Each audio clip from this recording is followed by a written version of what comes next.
Chapter 261. The expression on Evil King's face froze for a moment, but then he relaxed. Li Yunxi knew that the dullness meant that he had asked the right question. This place was suppressing something. The subsequent relaxation meant that Evil King believed that he could understand the painting and was not just spouting nonsense. The demon put on a stern face and said gruffly, "You can tell?" Li Yunxi thought about it and said, "I can't completely understand the meaning of this painting, but I can see something. I don't know the specific spiritual power composition, but this painting is used to suppress demons. It has the meaning of subduing the dragon and the tiger." He looked around in the darkness and said, "What is suppressed? Does it need the octave ancient scroll?" Evil King was a bit impatient and said, "This is not something you should care about." Li Yunxin said with a serious face, "I can't communicate with a layman like you. If you want me to teach you how to use this treasure, I need to understand it first. For example, I need to know what this thing is used to suppress, then I can use it to figure out what it is used for. Think about it carefully. Do you want to tell me or not?" It had been a long time since someone dared to talk to Evil King like this. Moreover, Evil King was not the kind of person who would say, "Hey, he's being rude to me, what a special feeling." Thus, when he heard Li Yunxin's words, he wanted to vent his anger. But he was a demon who had lived for many years and knew that this dragon's son had this kind of arrogance, not to mention that he had some secrets. He suppressed his anger in the bottom of his heart and made up his mind to get what he wanted from Li Yunxin's mouth, and then teach him a good lesson. But even so, it took him a long time to make a decision. He held the lamp in his hand and thought for a while in the darkness, then subconsciously looked into the darkness. Only then did he frown and snort viciously, "Fine. Fine, I'll let you see. But if you see, don't think about leaving." As he said that, he raised his hand. Li Yunxin stopped him and said, "Wait a moment. Let me ask you first, where are we now?"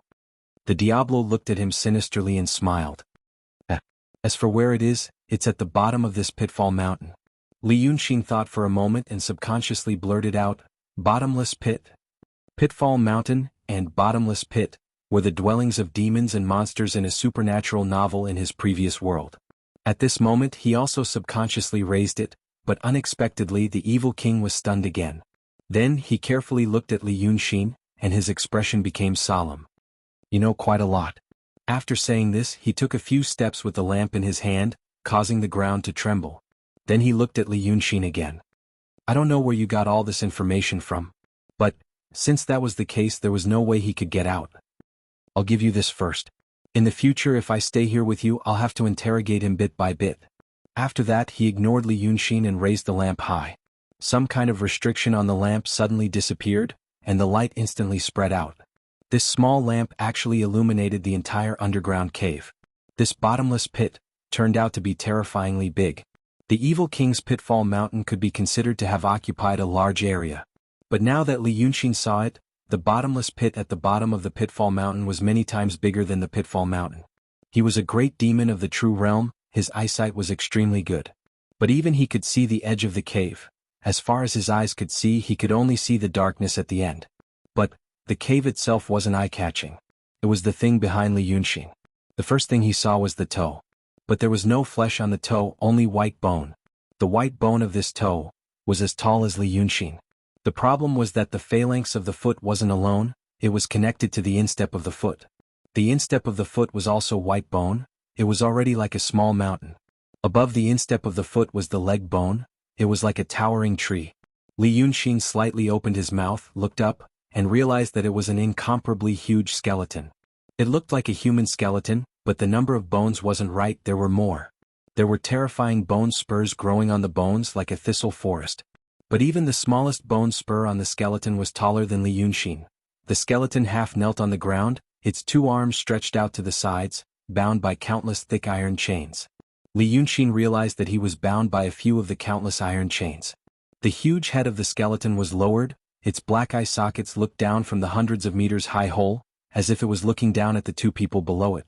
It looked like this thing was trapped here when it was alive, its arms were bound, stretched, and hung somewhere above, then it was killed. So it maintained this posture and was still hanging here after death. However, countless iron chains, which were as thin as hair compared to the skeleton, bound it tightly and fixed it in place. Compared to it, the Evil King and Li Yunxin were like two ants compared to a tall adult human. Li Yunxin sucked in a breath of cold air. What is this thing? It was really too big. If it was still alive and standing up, it could be clearly seen from 100 miles away, right? The evil king was very satisfied to see such a scene. Long Jiao, who always seemed to be calm and confident, was stunned by this thing. He sneered, "I can't let you know this kind of thing. You just need to know that this is what the ancient scroll is suppressing. Now do you understand?" Li Yunxin looked at this huge thing, and after a while he was able to speak. Because huge things were always shocking, especially for people like him. Especially for someone like him, his deepest memories almost all belonged to another world. And in that world, many principles were clear. People could easily judge what was possible and what was impossible. That was a rational world. But at this moment, when the rational Li Yunxin saw this thing, even in this mystical world, it was considered the most mystical among the mystical, right? He had never seen any records about it in the ancient books. So he was silent for a long time, and he was thinking about something in his mind. The Art Saint, the ancient scroll. The group of demons created by the Art Saint. And the background story of these demons. Suppression, huge bones. These clues were connected together. Thinking about the background story again? Why did he leave such a background? The painting of Wu Song angrily beating Hello Kitty was in fact a horribly complicated masterpiece. It was not as shallow and childish as it looked. So, all the things that the Art Saint did here, was it not as it looked like, just something that guy did because he was bored? A bold idea suddenly jumped out of Li Yunxin's mind. So he was silent for a while and turned around. "Evil King, how long have I been unconscious?" The evil king was once again surprised by Li Yunxin's attitude. In fact, this feeling of surprise had always been there. It was like, you see a stranger as an enemy and he behaved like an enemy to you. But that stranger was like Li Yunxin, repeatedly talking to you in a calm manner, no matter what you were planning in your heart. This Li Yunxin at this moment was like chatting with a friend, calmly asking him, "How long have I been unconscious?" It should be noted that he was imprisoned here, and such a secret was revealed to him. Where did he get his calmness and courage? It was like, this world was just a big dream to him. A strange feeling arose in the evil king's heart. He had never felt such an emotion before. And this emotion made him more curious about Li Yunxin, and even temporarily diluted the hostility in his heart. So he thought for a while and reluctantly answered, "Just 4 hours." Li Yunxin thought for a while and looked like he was a little relieved. Then he said in a serious and solemn tone, "The previous question, I thought you killed old demon Fulu and tricked his 7 sons to work for you, but in fact things are not like that, right? I want to know the inside story." Li Yunxin's tone became softer. His expression also seemed to be softer. This made the evil king's heart give birth to a strange feeling. This feeling made his heart tremble a little. It was as if he had eaten delicious food when he was extremely hungry, filling up the empty part of his body. He stared at Li Yunxin and shook his head in confusion. "What kind of sorcery is this?" Li Yunxin was stunned. "Ha!" The big demon stared at him and subconsciously patted his chest. The hard fist hit the carapace on his chest, making a metallic sound. Here, the demon didn't know how to describe this feeling. Seeing Li Yunxin's expression, he felt that he was thinking too much, but what the hell is going on? Li Yunxin looked at him and suddenly smiled in understanding. "It's probably my charm," he said softly. Because he was seriously injured, his voice was a little hoarse. But it was more magnetic. "It's not your fault that you like a beautiful and gentle person like me." As he spoke, he raised his hand and waved it in front of the evil king's face. The evil king was a little dazed again. Then he heard Li Yunxin say, "What is the truth?" The evil king stared at Li Yunxin for a while, blinking his eyes. Then he let out a low sigh and actually began to speak. "That old demon Fulu? I didn't kill him. In fact, you've already seen him. That's him." As he spoke, he pointed behind Li Yunxin, and as if he was afraid that Li Yunxin would misunderstand, he added, "Those iron chains are him. Old demon Fulu's true body is a gourd vine. After a long time he became a cultivator. He also formed 7 gourds on his vine. My 7 adopted sons were born from him." Li Yunxin interrupted, "These? Did he tell you this, or did you see it with your own eyes?" The evil king blinked. "What? I mean, you saw him cultivate from a gourd vine and become a human?" Chapter 262. Diablo was slightly taken aback, then he frowned. "How can I see it with my own eyes? I only remember it. How can anyone see it with their own eyes 2,000 years ago?" "What about you?"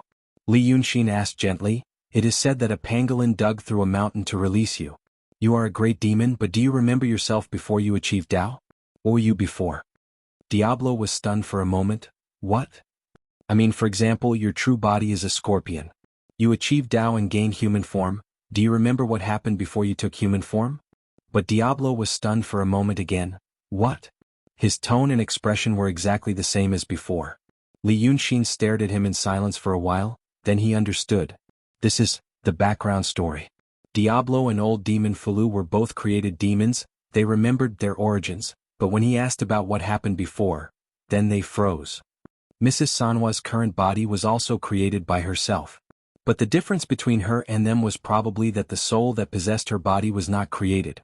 That's why such a situation didn't happen? He didn't ask anymore and only asked Diablo to continue. Sure enough, the great demon's stunned expression disappeared. He continued. After old demon Fulu gave birth to his 7 sons, something big happened one day. There was a pangolin that achieved Tao, and its nature was to randomly drill underground. Later that thing befriended old demon Fulu and came to my place as a guest. That pangolin couldn't stay idle, so it dived underground again. In the end, just like that, a disaster happened. Diablo frowned slightly as he spoke, as if those things really happened and were still vivid in his mind. Then this thing came out. He pointed at the huge skeleton behind Li Yunxin. This thing is a prehistoric old demon. It was originally hibernating underground. It was awakened by that pangolin and came out to wreak havoc. We were at a disadvantage when we fought against him, and we were in a precarious situation. Old Devil Fulu's 7 children were also captured by him and placed in a pill furnace to be refined into magic treasures.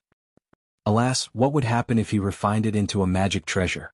Diablo sighed and said, that old demon Fulu also has a treasure called the Rainbow Lotus.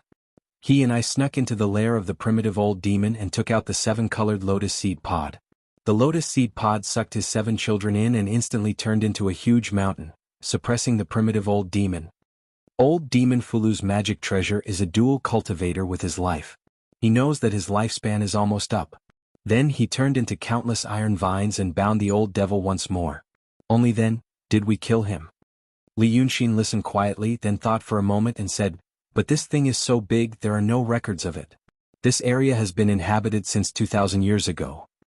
However, there were no rumors about it in the secular world. This matter is also remembered by you?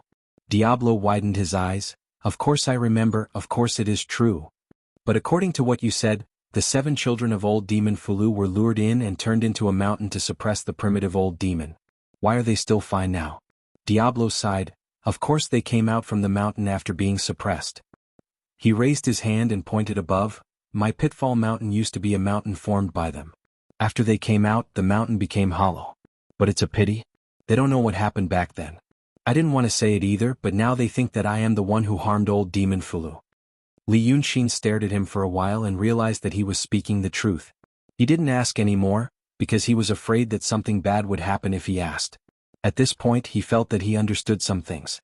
The huge skeleton behind him was definitely not what Diablo said, that the pangolin came out from the ground. According to the background story, the one that came out was Diablo. But Art Saint seemed to have used other methods to fine-tune the plot. Li Yunxin thought that Art Saint did so many seemingly pointless things here to suppress the skeleton. He first suppressed it, then made some demons to guard it. As for why there was a background story, and fake memories, he felt that this might be a key point. This was the key point of this matter, and also the key point of the painting path he was currently cultivating. According to his current thinking, it was probably related to wish power, or something like that. But he didn't dare to speculate or deduce the key point, because the painting had truly shocked him. He used to think that he was a genius with extremely high ability and comprehension, and his understanding of painting path was also considered to be at the top of the world. But after seeing the ruins of Art Saint, he realized that he was just a frog in a well. Because of this he didn't ask any more. But the problem was that even if Diablo was created, he was still a great demon with extremely high cultivation. He originally came to harm him. But after seeing this painting he changed his mind, and planned to trick it into his hands. But now that he knew so many things he changed his mind again. He didn't dare to take this painting anymore. Who knew what would happen if he took the painting away, and whether the terrifying skeleton behind him would come back to life? Who knew what kind of terrifying thing that skeleton was? This world was too mysterious and there were too many secrets. In the past he had an incomparable sense of superiority towards this world. But more and more things were slowly wearing away his original playful heart. Now he gradually realized that he seemed to be in a trap. And the trap was set up by the most terrifying group of people in this world. They began to wrestle with each other a long time ago. The visible and invisible, the sound and the silent war began thousands of years ago, and it had yet to end. He was involved in this trap from the moment he was born, and now he was becoming more and more important in the trap. But this also meant that he was sinking deeper and deeper. Li Yunxin sighed. Okay. Maybe what you said is true. It sounds like you're not a bad guy. Let's make a deal. I'll teach you how to use the ancient scroll and you let me go, okay? The evil king blinked and thought for a while. He was hesitating. And the reason why he was hesitating was because of Li Yunxin. In fact, from the moment he saw this big demon, Li Yunxin had been trying to influence him. It should have been in vain. He didn't know this demon very well, and the demon was very cautious. But then the evil king put him into the painting. For a painting Taoist priest, the painting was his home field. He was the successor of the art saint. Although there was a world of difference between his realm and the mysterious saints, some principles were still the same. When they were talking, he couldn't see the flaws in the environment, but it was different when they were fighting fiercely. The environment in the painting was transformed from the true meaning of the painting. He and the evil king plowed the land upside down, and the chi in the painting was affected. The environment in the painting had to be repaired, and it wouldn't always be that dilapidated. And when the chi moved, there were traces to follow. For an ordinary Taoist painter, finding the flow of chi in such a complicated painting, using it and influencing it was a task as difficult as ascending to the heavens. But Li Yunxin wasn't one of those painting Taoist priests who had withered and were kept by Daotong or Kenzo. In the midst of the battle, he had found certain routes of spiritual power flow and used them. Over there, using them meant that he could control the world in the painting, to a certain extent. This was also the reason why, as a true realm demon, he was able to survive the all-out attack of the evil king, who was in the profound realm. But at the same time he did something else, something he was best at. He also used the chi in the painting to influence the evil king's consciousness during the battle, but he couldn't do it perfectly at that time. But it was enough to plant a seed in his heart. When he woke up and found himself in the darkness, he was secretly happy. And when the evil king appeared with a lamp, the environment was dim and the light was dancing. This was one of the two things he loved the most. In such an environment, facing someone who already had a seed in his heart, he could do a lot of things. For example, now. If Li Yunxin had made such a request 2 hours ago, the evil king would have snorted and laughed at him for being whimsical. But now the evil king had hesitated for a long time. The dragon's son in front of him made him experience a strange emotion. This emotion was gradually washing away the hostility in his heart, making his will more and more shaky. He even thought, what if I let him go? This dragon's son looked very gentle, and his words were also gentle, like a person who would keep his promise. If he talked to him properly, he didn't have any grudges with the dragons, he wouldn't necessarily harm him, and maybe they could become good friends. As for other people, other things, what did it matter? So the evil king's eyes finally softened. He thought for a moment and said, I don't have any grudges with you. If someone didn't tell me that you might come here to trick me, we wouldn't be like this. If you promise me that you won't tell anyone about this ancient scroll and teach me how to use this treasure, I will let you go. Maybe we can be friends in the future. It's also a good thing to drink and have fun. Li Yunxin smiled and nodded, okay. I promise you. But you have to untie my feet first. The evil king didn't hesitate this time. He stretched out his hand and pointed at Li Yunxin's feet, and the iron chain was untied. So he sighed softly. This iron chain was really something. When he was locked just now, he couldn't even run his wagon smoothly. He really didn't know what it was made of. Was it really the incarnation of the old demon Fulu? But now he didn't want to pursue these things, he just wanted to get away as soon as possible. It had been almost a day since he left Dongting. He had to go back as soon as possible. Otherwise, someone would be anxious. But at this time, suddenly a deep, thunderous sound rang out above their heads. Chapter 263. It was because of this sound that Evil King suddenly frowned. Li Yunxin cursed in her heart. This is bad. But the second loud sound came immediately. This time the sound was louder and the vibration was more violent. Even their feet were trembling slightly. Evil King was dazed for a while and suddenly his eyes widened. You actually tricked me? He woke up from the hypnotic state just now. It was originally just an emergency measure. Li Yunxin couldn't treat him like a patient, and he didn't have enough time to complete the act with the other party's cooperation. What he had been doing was to carefully guide and amplify the other party's emotions. But today's sudden situation had pulled Evil King's attention away, and he got rid of Li Yunxin's control. Li Yunxin sighed, smiled bitterly and slowly raised his hands. Evil King's magic is great, I obviously failed. As soon as he finished speaking, the third roar came. Evil King stared at him again, looked up and waved his hand. Then there was a little light above them, it was the hole he came in from. A figure appeared in the hole. My king, someone outside is challenging you. The voice sounded familiar. It seemed to be the snake spirit, Seven Duanjin. Who is it? Why is there such a big commotion? The snake spirit hesitated for a moment and said, he calls himself Hatred. Evil King was slightly stunned and turned to look at Li Yunxin. But he found that Li Yunxin's face was also surprised. But at this moment, Evil King knew that this guy was very cunning, and it was hard to tell whether this expression was fake or not. Hatred. If it was really hatred, it meant that he was the big brother of this guy in front of him. Evil King had never seen Hatred, but he had heard of his name for a long time. He looked at Li Yunxin fiercely and said in a deep voice, Good Dragon Jiu, you actually played a trick of inside and outside, huh? Li Yunxin was silent. He felt that Hatred should come for him. But the problem was, Hatred was not necessarily hatred. The first time he met his brother was by Dongting Lake. On that day he had just killed Yunzi and cheated back the translucent jade slip from Kunwazi and Lord Dongting. Then Hatred shows up with a dragon token, claiming that he is entrusted by the dragon to come to Dongting to do something. Hatred's human appearance looked honest and mighty, but Li Yunxin still remembered. After the sky turned dark, his temperament suddenly changed.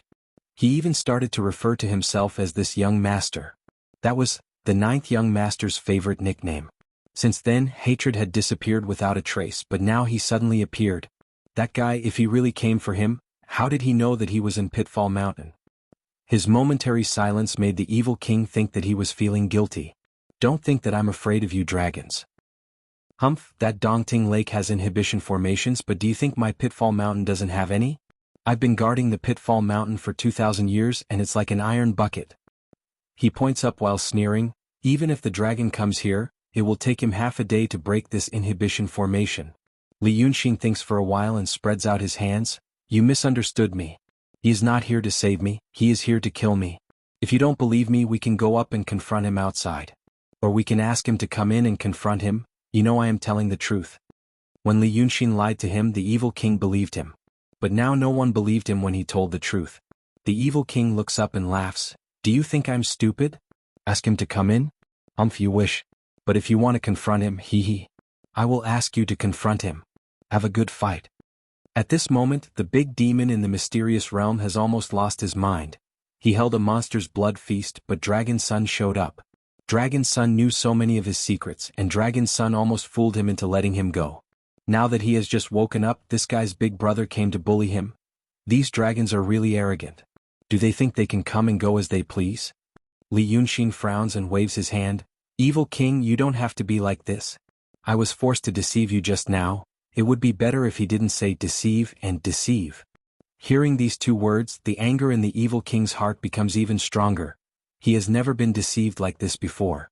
Once this accident is over and I really let Dragon Sun go, it will be a great humiliation to me. So he takes 2 deep breaths and sneers, deceive me? I will let you have a taste of this. After saying this, he pounces forward and grabs Li Yunxin's throat. Li Yunxin doesn't move, letting him do whatever he wants. He only says in a hoarse voice, Sai, why do you have to do this? You are the enemy of us dragons? When the Evil King heard him say, us dragons, he is even more certain of his thoughts. He doesn't want to talk nonsense with him anymore. His fingers move randomly, casting some kind of magical power. An iron chain stretches out from the huge skeleton and wraps around Li Yunxin's head. But the iron chain disappears in an instant. Li Yunxin finds that he can't speak.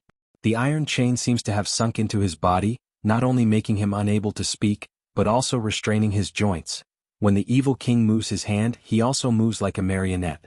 The Evil King takes a step back and looks at Li Yunxin proudly, sneering. I will let you have a taste of this. After saying this, he swings his arm and takes Li Yunxin up into the air. When they arrive at the hall of the Pitfall Mountain, they find that it is already a mess. The braver demon kings are crowding around the cave entrance, while the less courageous demons are running around. But the demons of the Pitfall Mountain know that there are restrictions on the mountain, and it seems to be orderly. When the demons see the Evil King, they start to clamor. But the evil king only sneers and doesn't say anything. He takes Li Yunxin and strides towards the exit. The demons obediently make way for them.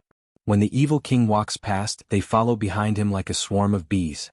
These demons are stupid. When the evil king isn't here they are afraid, but when the evil king is here, they throw their fear to the back of their minds and only want to watch the show. When they are about to reach the exit, the evil king waves his hand. Li Yunxin is restrained by him, walking stiffly beside him.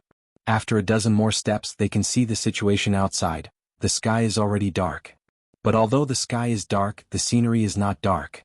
This was because the Pitfall Mountain was enveloped in a layer of 7-colored light, illuminating a large area nearby.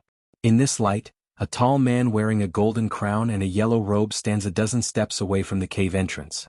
He stands with his hands clasped behind his back, staring into the cave. When he sees Li Yunxin and the evil king, he squints his eyes fiercely, then grits his teeth and smiles. Good brother, good friend, you really are here.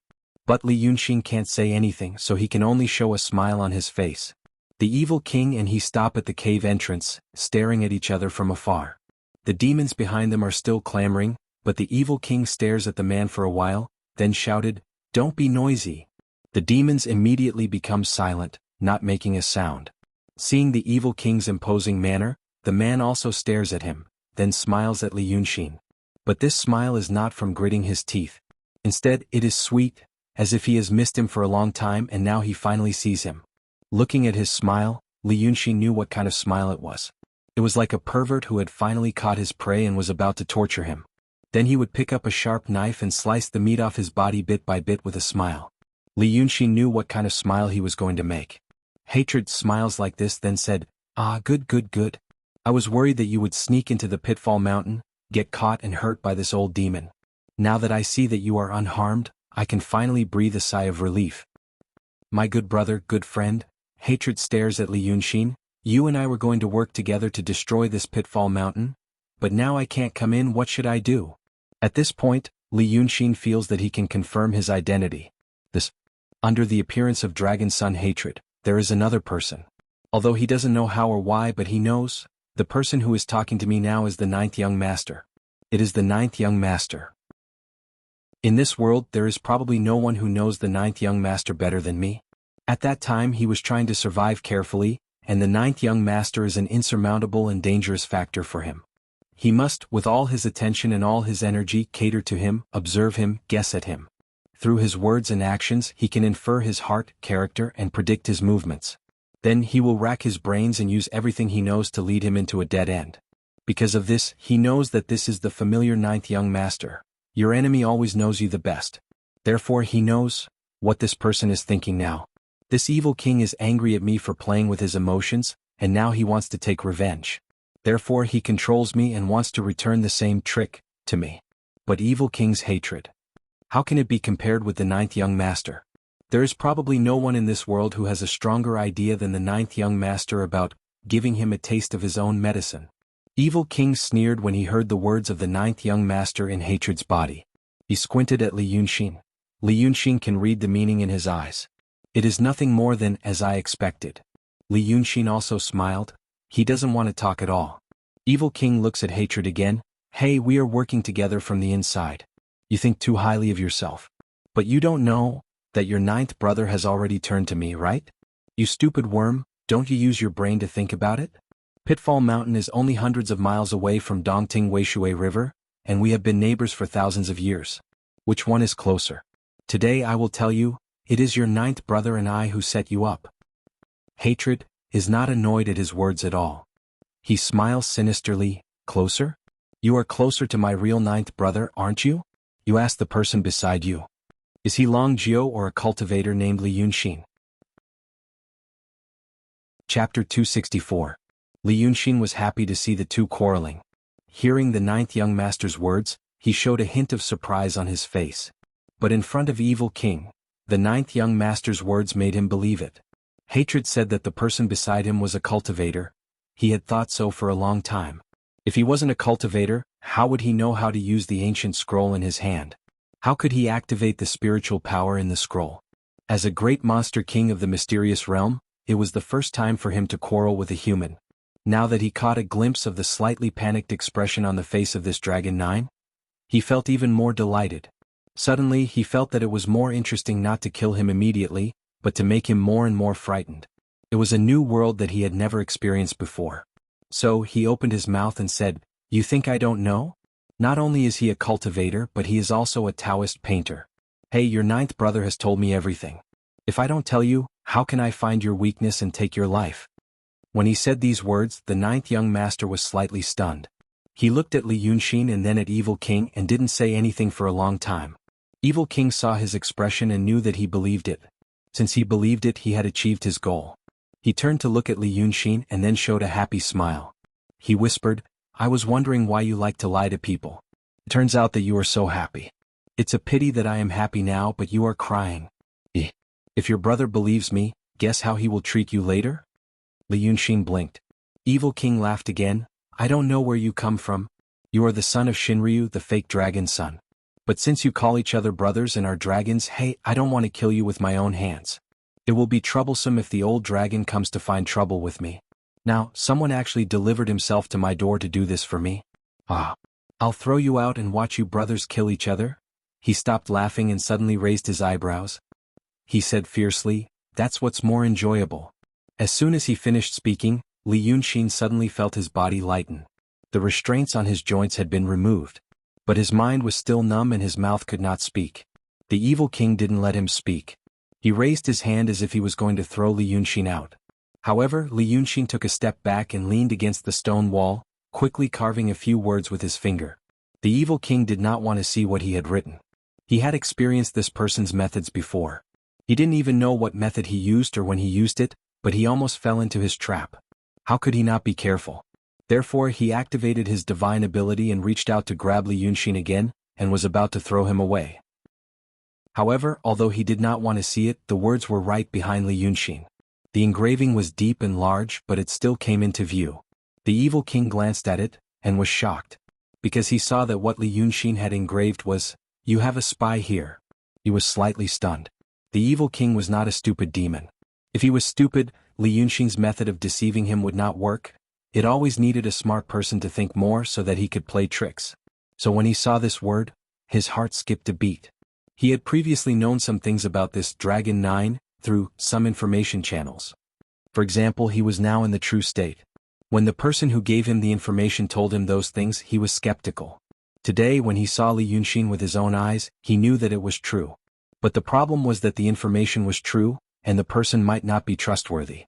Now that he saw Li Yunxin engraving such words and his anxious expression, he could not help but hesitate. He saw that Li Yunxin kept blinking as if he had something to say. So he weighed the two choices of throwing it out now and listening for a while. Finally, he waved his hand and removed the seal in Li Yunxin's mouth. He heard Li Yunxin immediately say in a deep voice, "You have a spy here. That hatred outside is indeed here to seek revenge.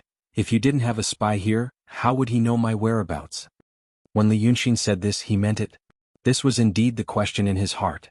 But on the other hand, he really needed the Evil King to remove the seal in his mouth so that he could deal with the upcoming situation.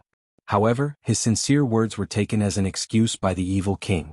The great demon sneered, "I was wondering what you wanted to say. So it's this. Hey, how would you know? Think about it in your next life." After saying this, he suddenly threw Li Yunxin. Suddenly, a hole appeared in the misty seven-colored light at the cave entrance. Li Yunxin was thrown out like a rock by him, and the colorful light closed up immediately. After a breath, Li Yunxin stood firm on the ground. He was only 3 steps away from hatred.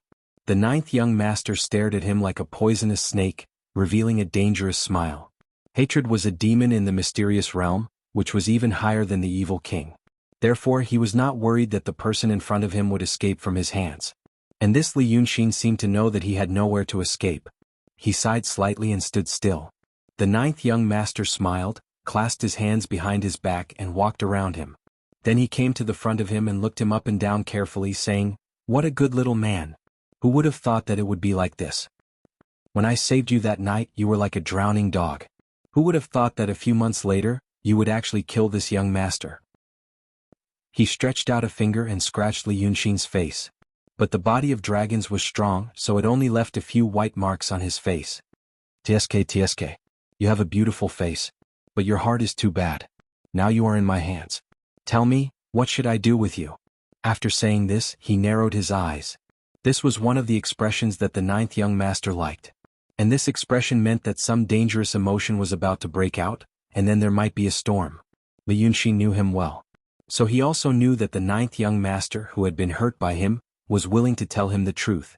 So he sighed softly, "If I say I don't want to, you won't believe me. Do you remember when I asked you to find trouble with Ling Kongzi by the Wei River? At that time, I did remember for a moment the many things you did for me, and I didn't want to hurt you."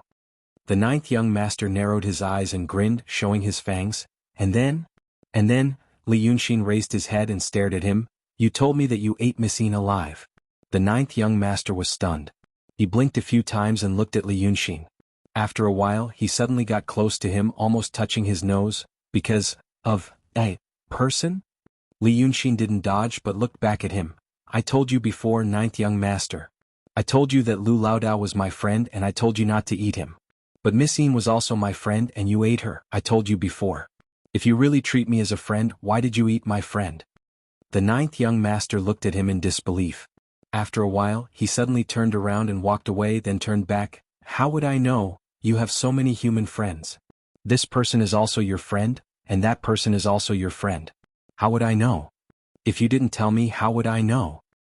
His tone gradually became hurried, and in the end, he was almost roaring in a low voice. Fine scales appeared on his cheeks and his body began to emit a light red mist. But the mist was hot, like the air of fire. But Li Yunxin was still calm. He looked at the ninth young master's face for a while, and then turned to look at the entrance of the pitting mountain not far away. The demons and the evil king were still there, watching with great interest. They were just watching, but they didn't seem to hear what they were talking about. They just stretched their necks and their faces were full of excitement. Maybe the ninth young master didn't want others to hear their conversation, so he used some magical power. He was silent for a while and then said, "So that's the problem." He looked at the ninth young master seriously. "If I don't tell you, you won't know. But I can't tell everyone everything. You see people as pigs, dogs and ants and you eat them. And I was also a human at that time. So, we were not suitable from the beginning." The ninth young master was furious. He stared at Li Yunxin and shouted angrily, "It's you, you said you wanted to be my friend." He was so angry that dense scales covered his whole face. His body expanded in an instant, almost revealing his god-fiend body. But his godly demon body was the godly demon body of hatred, different from Long Jiu's. He was golden. Dazzling golden scales covered his entire body, and an even more brilliant golden mane covered his neck and back. Even his horns were dazzling, but they weren't coral antlers, they were two sharp horns like swords pointing straight to the sky. He stood in front of Li Yunxin like a giant beast, and from his nostrils red and thick clouds of fire. Li Yunxin's hair began to burn in the fire clouds. But he didn't seem to feel the pain. He looked up at the ninth young master and said word by word, "Yes. I said I wanted to be your friend first. But I lied to you. I lied to you and I don't feel good in my heart. So, for the sake of our past friendship, I advise you, leave quickly. The evil king and I have set up a big formation in the Pitfall Mountain. You can't do anything to me. And the me standing in front of you now is the real body of my soul. My real body is still in the Pitfall Mountain. Just now, I asked the evil king to let me come out and say these words to you because of our friendship. You killed the me in front of you and I only lost some of my cultivation. But you may not be able to escape. Don't tell me you want to die again?" Li Yunxin once again stabbed his heart with a sharp knife. So, the big demon in front of him finally lost all his senses, and became completely and madly angry. He didn't say anything and suddenly raised his hand and hit Li Yunxin's skull. With a bang, the body in front of him turned into a pile of meat. Chapter 265. The demons in the cave couldn't hear what the two were talking about. But when they saw that hatred was getting angrier, they knew that things weren't going well. However, sympathy was a very rare thing for the demons. Therefore, when they saw the scene in front of them, they were stunned for a moment before they burst into thunderous cheers. Dragons killing each other. How many people could witness such a scene? Even the evil king was slightly stunned. He originally thought that the two might turn against each other, but who knew that they would really turn against each other, and Long Air really killed Long Jiu without hesitation. After a moment of shock, he also laughed wildly, thinking, "Hey, that kid actually played tricks in front of me? Now he also knows. How can I be easy to deal with? This is called lifting a rock only to drop it on one's own feet." He laughed wildly for a while, causing the two big teeth in his mouth and the two big horns on his head to tremble. He could only wait to see Long Air leave with his tail between his legs. After all, it was an internal fight between the two brothers, and now that there was no evidence, what did it have to do with his Pitfall Mountain?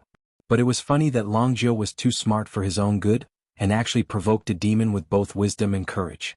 But the next moment, the laughter and cheers in the cave slowly became sparse. Because that hatred seemed to be a little strange. He killed Long Jiu with one palm. Then he looked over here. Hatred, who had revealed his demon body, seemed to have a raging flame burning in his eyes. He stared at the entrance of the Pitfall Mountain in a daze for 2 or 3 breaths, and suddenly let out an earth-shaking roar. "Get out of here!" As soon as his voice fell, Hatred turned around and pounced over. It was a kind of terrifying aura like a mountain purgatory. It was the aura of a super big demon that belonged to the realm of profound life. When he moved, it was as if the whole world moved with him. The air around him turned scarlet in an instant, as if the flames in his eyes were burning the very air itself. Hatred left a trail of flames wherever he went. His face was distorted and terrifying in the red-hot mist. His fingertips seemed to be made of freshly forged steel. Before the evil king could react, Hatred had already crashed into the restrictive spell of the Pitfall Mountain. The tremors and rumbles this time could not be mentioned in the same breath as the previous 3. At the point of contact, the colorful light instantly dimmed and almost disappeared. Yazi's sharp claws pierced into the barrier in the raging flames. The evil king could almost see that his red and shiny fingertips had broken through the barrier a little. Then, like a wild beast, Yazi tightly clasped the invisible barrier with both of his hands, and then roared at the sky and began to tear the barrier with all his might. Flames rose from his body and soared into the sky. The pillar of fire was like a sharp sword that pierced through the heavens, and it would not stop until it cut through the restrictions of the Pitfall Mountain. The monster kings in the cave were all dumbfounded by the great demon's rage. After a moment of daze, these demons were all scared out of their wits. Like headless flies, they fled in all directions. This was the first time they had witnessed the wrath of the Dragon Clan. Furthermore, this furious Dragon Clan was the strongest expert below the Grand Supreme Realm, the vast life mystical realm. They did not have the time to think about why Hatred was so furious. They just wanted to find a hole and hide in it so that they would not be implicated. Only the evil king was dumbfounded. Hatred was only 3 steps away from him outside the restrictive spell. He had seen Long Air's face and actions clearly, but he didn't know. Where did Long Air's anger come from? Or in other words, why did he vent all his anger on him? When he said, "Get out here," wasn't that directed at her? This was too much. He raised his eyebrows when he saw the restriction of Pitfall Mountain being torn apart by Yazi, almost tearing a crack in the void. However, Hatred's divine power seemed to be limited. He could only tear a small crack and could not expand it. Once he was not careful, the crack would close up. Hatred would fly back and stare at the inside of the cave with his burning eyes. Then he would pounce on the restrictions and tear them apart again. After this happened 3 or 4 times, the evil king was also frightened. At first, he only wanted to wait for Hatred to realize that he could not break the restrictions and then leave. But Hatred was even more desperate, as if he wanted to die with him. He finally could not stand it anymore and shouted, "Hatred! Don't be so ungrateful. You and I are both in the profound realm, and I have been managing this Pitfall Mountain for thousands of years. Do you really think you can defeat me here?" He was rational. But the 9th young master was not rational. He was a demon that had lived for thousands of years, and was also the king of all demons in the world. He condescended to save a person, a little person that he used to see as food. Then he put down his pride and sincerely wanted to make friends with that person for the first time. In the end, he was tricked to death by that lowly little thing, and his real body was taken away by him in some unknown way. That time was already a great humiliation that made him go crazy just thinking about it. But now, not only did that little thing not know how to repent, it even kept on saying that it was indeed a lie. Moreover, it had once again been tricked by him. Just now, he killed the real body formed by his soul, and his real body was still in the Pitfall Mountain. This was not something that could be described as great humiliation. As a result, the originally impulsive and violent 9th young master had already lost all rationality because of Li Yunxin's meticulously arranged and calculated words. When Evil King's words fell into his ears, they were like the whistling of the wind. How could he understand the meaning behind them? He only thought of one thing: kill him. Kill him. Kill him. The pitiful Evil King thought that he had tricked Li Yunxin, but now he had jumped into his own trap without knowing it. Seeing that hatred did not pay attention to his words, he felt that he had made up his mind to fight to the death with him. He was a 2,000-year-old demon king, a tyrant of a region. Even though he still had some doubts in his heart and felt a little puzzled, how could he lower his voice and reason with this crazy dragon boy at this juncture? He was tearing at his own door. If he tried to reason now, wouldn't the demon kings laugh at him for being a cowardly rat in front of the dragon's son hatred? Therefore the evil king let out a roar, "Little ones, get into formation and tear this long worm apart." The whole Pitfall Mountain shook. 12 hours ago. 12 hours ago, Li Yunxin had just appeared in the desert of the Stone Forest Mountain. In the eyes of the snake spirit Qi Duanjin, he was just a white figure in the scorching air. At that time, Li Shan was still in the hall of the Myrtle Palace in the Lord Dongting Mountain, paying attention to the other Li Yunxin's every move. He was very puzzled as to why this guy was still playing around in such a dangerous situation. At first, when he heard Li Yunxin Lu Laodao by Yunxin, and the little servant girls sitting in a circle and saying things like Lord, loyal subject, traitor, etc., he thought they were discussing the current situation. But as he played with Mrs. Sanhua and listened carefully, he slowly realized that they were playing a strange game. Li Shan was a demon now, but as Tan Liang, she was not a demon in the past. She used to have many identities, so although her realm wasn't high, she was very knowledgeable. He knew that Li Yunxin was now in the true state. In the true state, it was possible to cultivate the magical power of soul incarnation. But as far as he knew, Li Yunxin had only been in the true state for a month. Logically speaking, it was impossible for him to cultivate such a magical power in such a short period of time. But he was knowledgeable after all. What if this person was very perceptive, a genius among geniuses, and really had a 1 in a million chance to cultivate it? Even if he could cultivate it, there were still many restrictions. Li Yunxin was now only in the realm of enlightened immortal, the lowest level of the true state. In this realm, the incarnation of the real body couldn't be more than 30 miles away from the original body. 30 miles. It was 100 miles away from the middle hall of the Ziwei Palace in Mount Jun to the nearest Dongting Lake. Even if he had an incarnation, he still couldn't get out of Dongting. Once he was far away, the real body would return to its original position. Thinking of this, she felt a little relieved. She just continued to watch him carefully. Like this, she stared at him for 6 hours. First, Lu Laodao seemed to be tired, so he proposed to take a break and get some food. However, Li Yunxin seemed to be having fun and didn't hear it at all. Bai Yunxin was also tired of watching, so she said, "Let's go. Let's play another day." After saying that, she stood up. She stood up and her maid followed her. So only Li Yunxin was still murmuring something excitedly. He refused to move as if he had forgotten himself. He didn't even know that the other three had left the table. Seeing this scene, Li Shan instinctively frowned. Lu Laodao seemed to think of something. He hurriedly blocked Li Yunxin. He said, "Brother XN, let's play another day." Then he helped him up and walked to the side hall. But Li Yunxin followed Lu Laodao and was still talking about the words he just said when they were playing. At this time, Li Shan finally took a deep breath and realized that something was wrong. The Li Yunxin in front of him was not the Li Yunxin he knew before. Rather than calling it a great demon, it would be more accurate to say that it was a puppet with a muddled mind. He immediately broke out in a cold sweat. He quickly found an excuse and said that he needed to leave for a while. That Sanhua was having fun with himself. He didn't know what he was mumbling to himself, so he didn't care about him and just let him be.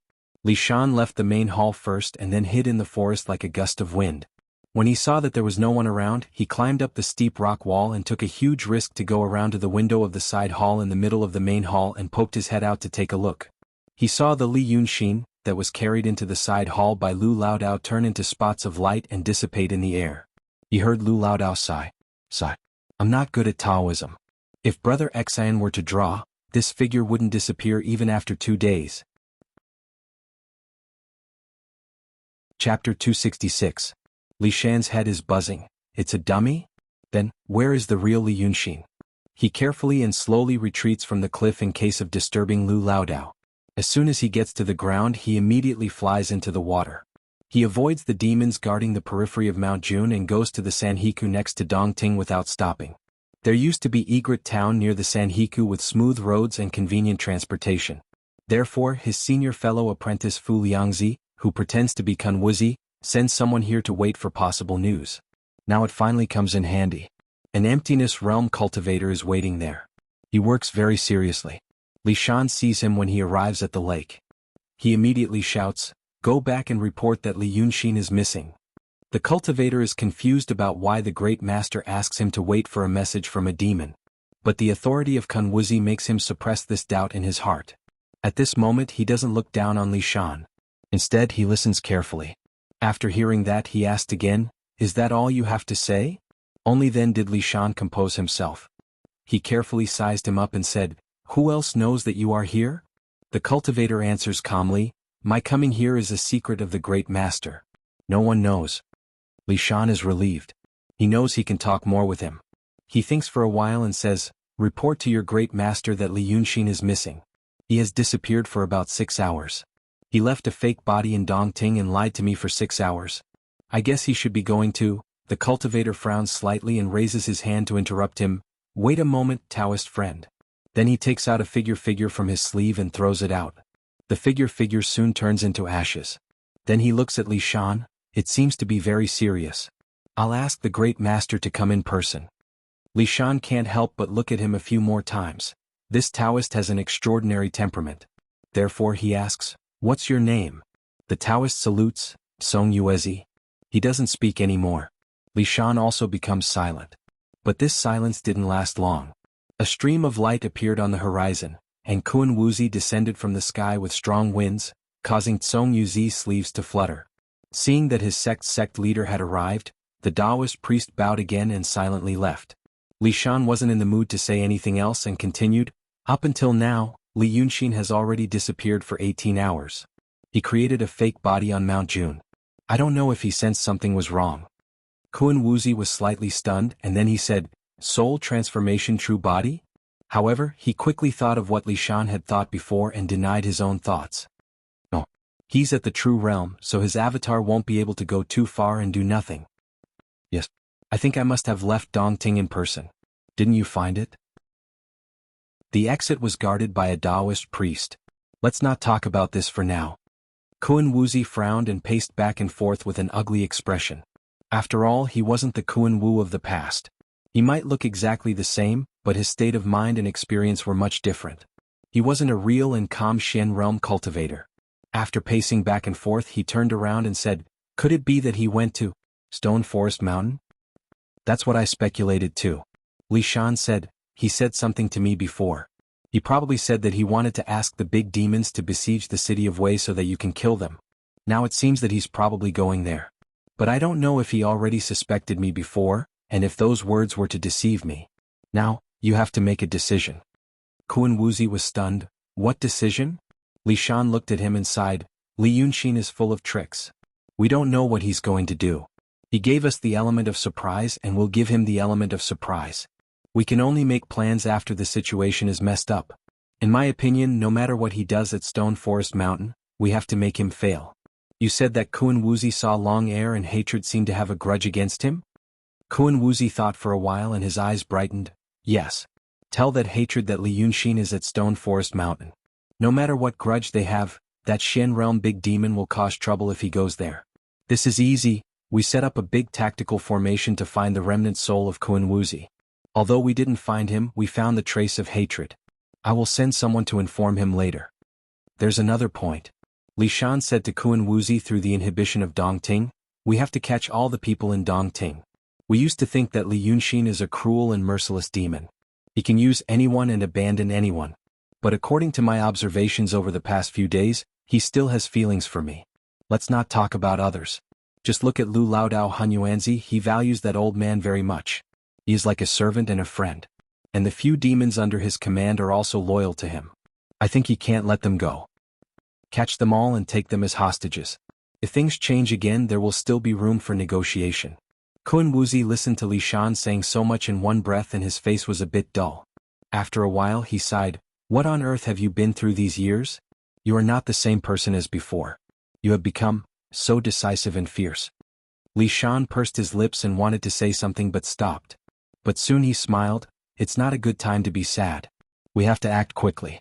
I am now at the peak of the transcendent state. These days I have been leading the demons in the lake and I have a summer palace. Although it is not stable, it can be used. When Li Yunxin took me out of Dongting, I set the exit outside. You can come to Dongting from outside through my summer palace. Now there is only one big demon in the lake by Yunxin. If you come, it will be safe. Kun Wuzi was stunned and then he frowned. Are you crazy? Although I am in the true state, my body is even stronger than that of the Shen state. With my cultivation, if I borrow the way from your summer palace to enter Dongting, the Reiki in my body will definitely attack your inner palace. How can the Reiki in your body contain my Reiki? It will seriously injure you. Maybe you will die. Li Shan stared at Kun Wuzi for a while and suddenly sneered, Senior brother, in these years have you been living too comfortably? Kun Wuzi was stunned and he made a sound of confusion. Then he heard Li Shan's voice become cold and fierce. Do you know what kind of situation we are in now? You have all kinds of treasures in Daotong and stand aloof from worldly affairs. But do you know how demons live? This is Dongting, not Yunshan. Li Yunxin is a sinister and cunning demon, and he is not a Shenmen cultivator. When you were in Yunshan, you felt that everything was under your control and you could slowly plan. But now, these days the more I spend time with Li Yunxin, the more shocked I am. We underestimated him. If he really goes to Stone Forest Mountain now, it is very likely that he will bring back 1/3 of the demons in Qin Kingdom to attack the city of Wei. You only know that he has been quietly hiding in Dongting for so long. How do you know that he has not already made a plan and is only waiting to kill us? Now the situation is completely out of control. We are going to start the final battle. The final battle. Either you die or I die. Have you forgotten how Ling Kongzi and Yunzi died? Did they still feel that everything was under their control even at the moment of their death? Kun Wuzi was rendered speechless by his torrential interrogation. After a long time he sighed in a low voice, Okay. Junior brother, you are right. After a moment of silence he said in a low voice, But, don't hurt her. Li Shan was slightly stunned and then immediately laughed. His tone suddenly became calm and he stared at Kun Wuzi. Okay. I know. She that Ling Kongzi. She stared at Kun Wuzi for a while and said slowly, If we really find her, I will spare her life for you. Now, gather your people, the people of Daotong and the spies of our Freemasonry around here. Ask them to move. Everyone move. Okay. Kun Wuzi said in a low voice, I will go back to the city of Wei to arrange something. After that, I will borrow your temporary imperial residence to enter Dongting. Li Shan looked at him, Go quickly. Therefore, for hours later, an emptiness realm cultivator found hatred. At this moment, hatred was still hatred. He didn't want to cause more trouble. He was entrusted by the divine dragon and had his own wishes. For a long time, he wandered around Dongting and the city of Wei and watched the development of the situation. Therefore, he was quite surprised by the arrival of the Daotong cultivator. The messenger of Daotong told him that Li Yunxin is now in the Pitfall Mountain. At this time, this news was no longer a speculation. A spy like Tan Liangzhu, who was now among the demons in the Pitfall Mountain, was activated and quickly sent back information to confirm Li Shan's speculation. But the strange thing was that hatred didn't seem to be interested in it. At this time he was lying on a big green stone in the forest and basking in the sun. He lazily stared at the Taoist priest who called himself Song Yuezi, and yawned, But what does it have to do with me? Song Yuezi was slightly stunned. According to the words of the great hierarch, hatred should have gone to the Pitfall Mountain immediately after knowing the news. He might even vent his anger on him because Kun Wuzi had ambushed him before. That was a deep hatred. Therefore this mission was extremely risky, and he could be killed by a moody demon in anger. But looking at Yazi now, it was indeed not the expected reaction at all. Song Yuezi suspected that he had leaked some information. Therefore he stood under the big green stone and thought for a while. He said, That Li Yunxin. It is said that he had a disagreement with the Lord Tongtian near Dongting. Now we got the news. Hatred stood up slightly and looked at him condescendingly and strangely. Disagreement? Li Yunxin? You mean my 9th brother who calls himself Li Yunxin? He is my 9th brother and also the dragon's. Where did the disagreement come from? You Taoist priest? The big demon narrowed his eyes dangerously. Are you here to make fun of me? No wonder you are not afraid of me at all. You are up to no good?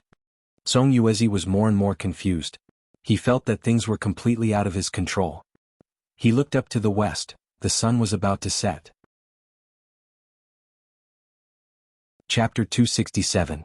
When the head priest ordered him to do this, he said it was extremely urgent.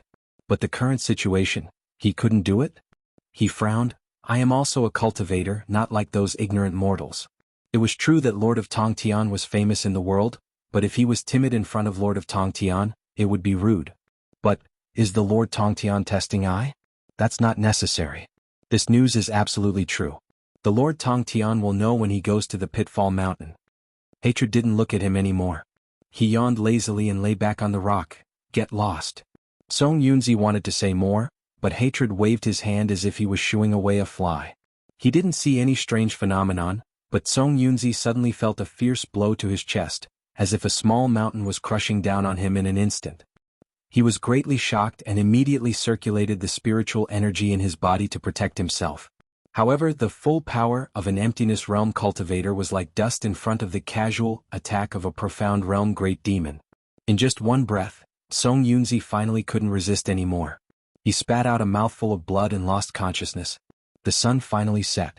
When he woke up again, it was because of intense pain. It was as if his body was being torn apart by some kind of power, and his flesh was being torn off piece by piece. The pain spread from his arm to every corner of his body. Even in his coma, he couldn't help but let out a shrill scream. He suddenly opened his eyes and sat up. Then he realized, that wasn't an illusion or a dream.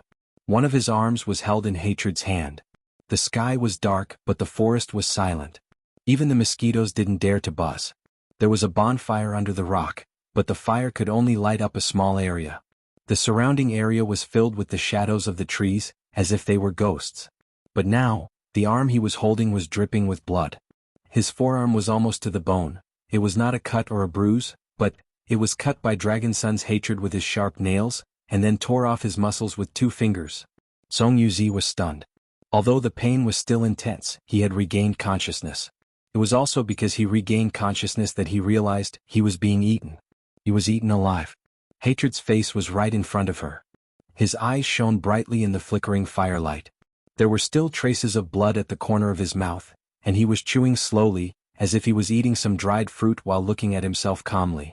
The devoured cultivator and the devoured demon stared at each other for a while. Then Song Yuzi clenched his teeth and widened his eyes. Because while Hatred was staring at him calmly, he tore off another piece of muscle. Song Yuzi clearly heard the sound of his flesh being torn off his arm by the demon. It was the first time he knew, it sounded like tearing cloth. The demon raised his head slightly and put the bloody flesh in his hand into his mouth, but his eyes were fixed on Song Yuzi the whole time. After watching for a while and swallowing the mouthful, he laughed. Cultivators really do have to taste better. It's chewy, not like the rotten meat of mortals. But if you don't scream now, you'll be choking your breath in your lungs, and it will sour my delicious food. Sweat oozed from Yunzi's forehead like rain, soaking his hair and clothes. But the demon's hand seemed to be made of steel. It held him firmly. The emptiness realm Taoist didn't dare to act rashly. He could only grit his teeth and bear the pain. He widened his eyes. Why did Lord Tongtian eat me? Then Song Yuzi found that Hatred was stunned. Although it was only for a short moment, he knew that his eyes wouldn't lie to him. It was as if his words had evoked the past in the demon's heart. His hand and expression froze together. Then the demon suddenly narrowed his eyes and stared at him carefully for a while, saying, "You are interesting." He stopped. He didn't want to eat him for the time being. Song Yuzi didn't know why his words had such an effect. He just wanted to be tough and calm to buy some time for himself. But since it was effective, he clenched his teeth again and didn't look at the terrible wound on his arm. "I'm here to send a message to Lord Tongtian. When 2 countries fight, they don't kill envoys. If Lord Tongtian kills me today..." But he was surprised to find that Hatred suddenly frowned with a puzzled look. What message? Song Yuzi was stunned. He didn't know if this temperamental demon was making fun of him. But he still forced himself to be spirited, pretending that he had never spoken to Yazi before, and repeated Yazi's words word for word. Then he found that Lord Tongtian was absent-minded again. He was staring at him, but obviously his mind was not on him. It was as if the demon had passed through his body and seen far away in things that happened a long time ago.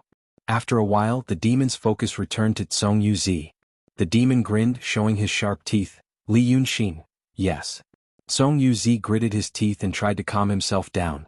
Because he found that Hatred liked this kind of calmness in the face of danger. "Since Lord Tongtian has received the message, how about letting me go? I've entertained you with flesh and blood. Now it's time to go back and report." But Hatred didn't let him go. He smiled again. Interesting. I've seen such an interesting little guy before, and I've seen the second one tonight." Hearing this, Song Yuzi was delighted. He knew that things might work out. So he became calmer and even tried to force himself to treat hatred as a friend. Since you're interesting, why not make friends? Lord Tongtian usually. His words came to an abrupt end. At the moment when he heard the word friend, Hatred's eyes suddenly burst with a terrible light. She pulled Song Yuzi in front of her and bit his neck. The Taoist's cervical vertebrae were immediately bitten off, and his breath was instantly cut off. Blood gushed out from the neck and splashed all over Hatred's face, but he didn't care. Instead, he shook his head fiercely like a real beast and bit the Taoist's neck until it was completely bitten off. The Taoist's head rolled on the ground. Then he threw the headless body next to the bonfire and gritted his teeth. Friend? Bah. You don't deserve it. Then he soared into the sky and flew towards the direction of Pitfall Mountain. After the meeting between Li Shan and Kun Wuzi, and before Song Yuzi found Hatred, there were some other disturbances beside Dongting Lake. It didn't refer to the shore of the lake, but the surroundings of Dongting. The cause of the incident started from the Su family in Su Town, the Su Town where Su Weng used to live. The head of the family, Su Zhizhang, and the key figures of the family took a gaily painted boat to Dongting to celebrate his father Su Weng's birthday. However, the boat was caught in a storm. Then the Dongting was blocked by some invisible force and no one could get in or out. Everyone knew that this was a dangerous business, but after all, the head of the family still had some power, so it was peaceful for a few days. But after half a month they couldn't hold back anymore. The Su family was originally a business with a huge amount of wealth. But in such an era, if one didn't have power, then the more wealth he had, the more dangerous it would be. The Su family was different from the Yu family. The Yu family didn't have many descendants and they got rich late. Even though they had a big family, they really had no foundation.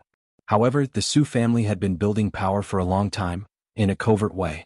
The descendants of the Su family went to school, but they didn't take the imperial examinations. They read classics and history since childhood, and they also learned the way of business and life. When there was a chance, they would go out to be an advisor. The officials of the Qing kingdom always worked in different places. The officials had no foundation when they came to a foreign place. Without the support of the local powerful families, it was difficult for them to do anything. And the Su family was naturally a first-class power in the states and prefectures near Dongting. With smooth connections and rich family property, it was possible for the descendants of the Su family to curry favor in the officialdom. Moreover, they did have enough talent to handle many things behind the scenes. Therefore, in the states and prefectures near Dongting, advisor of the Su family, was a famous signboard. The ignorant people of the Qing kingdom liked to say, the Daqing state belongs to the Zhao family. And some people near Dongting also said that the 4 states and 16 prefectures belonged to the Su family. Now such a big family lost its leader, naturally there would be many people fighting for it. Half a month after Su Zhizhang disappeared, the drama of fighting for power and profit took place in the mansion, making this first-class rich and powerful family restless. There was no peace for a day. Nearby officials with a little ambition were happy to see the chaos. A strong and powerful Su family would make it convenient for them to do things, but no one liked to be controlled by an invisible force and lose freedom. With such complicated and contradictory thoughts, they watched the joke for more than a month. But one day they were surprised to find that all the disputes disappeared. The Su family seemed to have elected a new patriarch in a single night. What was strange was that the new head of the family was a son of a concubine named Su Ziyuan, who was not very popular one day ago. No one knew how such a young man became the head of the family. Some curious people went to inquire, but they couldn't find out anything. Some officials had advisors who were members of the Su family, so they beat around the bush to ask their advisor's opinion. Although the answers they got were expressed in different ways, the general meaning was the same. They had no objection to it. These people from the Su family were truly monsters. No wonder they could be powerful for 200 years. But the strange thing didn't end there.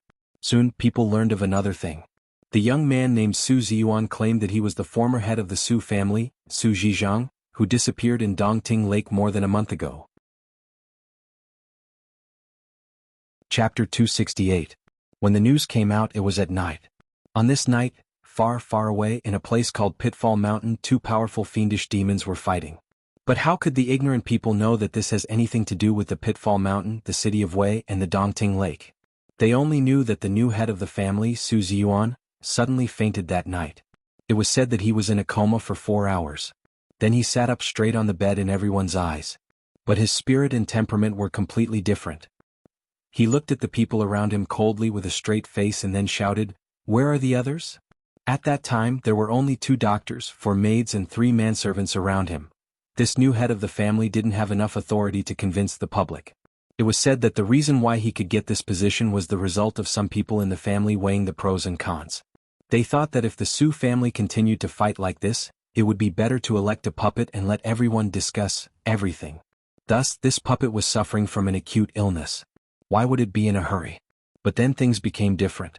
Su Ziyuan, whose temperament and tone changed, claimed that he was Su Zizhang. At first, everyone thought he was having a fit, but Su Ziyuan soon revealed a lot of secrets that only Su Zizhang knew. Only then did the people panic. All the housekeepers of the nearby families rushed to Su Ziyuan's place overnight to ask questions. Not only did Su Ziyuan clearly explain Su Zizhang's habits and hobbies, he even picked out the important internal secrets of the family and the various arrangements. There were many things that even the stewards of the various branches didn't know about. After 4 hours, people finally believed that the Su Ziyuan in front of them was Su Zizhang. As for why it was like this, Su Zizhang told him a mystical story. The Su family and people in the nearby state knew the rumor that Su San, the ancestor of the Su family, made a fortune. It was said that Su San was fishing in Dongting Lake. He cast a net and caught a rusty copper bottle. He opened the copper bottle and a water god floated out from the bottle. The water god called himself the 10th young master and was the descendant of the divine dragon. When he went to the heaven with the dragon, he secretly ate the steamed bun made by the Queen of Heaven for the heaven sovereign. Therefore he was sealed in that bottle and thrown into Dongting. Long Sun thanked Su San for saving him, so he wanted to fulfill his 3 wishes. Su San was not a greedy person. His first wish was for the Daqing state to be fair, prosperous, civilized and harmonious. His second wish was for the people of the Qin kingdom to be patriotic, dedicated, honest and friendly.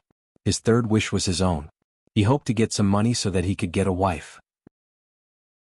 The 10th young master of the water god felt that Su San was a very good person, so he gave him a lot of money and treasures. Thus the Su clan became prosperous. Everyone knew about this rumor, but they just treated it as a rumor. But now Su Zizhang, who had possessed Su Ziyuan, said that he had seen the 10th young master again. According to him, the pleasure boat encountered a huge storm that day, and the boat capsized. He fell into the water and lost consciousness. Nobody knew where he had drifted to. Then he was suddenly awakened by someone. When he opened his eyes, he saw a solemn and dignified deity lifting him up and placing him on the shore. This deity claimed to be the descendant of the 10th young master of the lake water god and the dragon god. He said that he had once had a close relationship with Su Zizhang's ancestor. There had been a storm in the lake, so he was patrolling the lake and happened to see him fall into the water. He then asked Su Zizhang and found out that he was the descendant of Su San. Thus, he did not hesitate to violate the laws of heaven to save Su Zizhang. However, Su Zizhang's body was already completely destroyed, and his soul could not return. Thus, the water god invited Black Bai Yanjun. Black Bai Yanjun took out the Book of Life and Death to look. It said that the Su family had a person called Su Ziyuan. In his previous life he was an evil person, so his life was short in this life. However, the karma of this life was over and he was about to die. Coincidentally, he could make a body for Su Zizhang.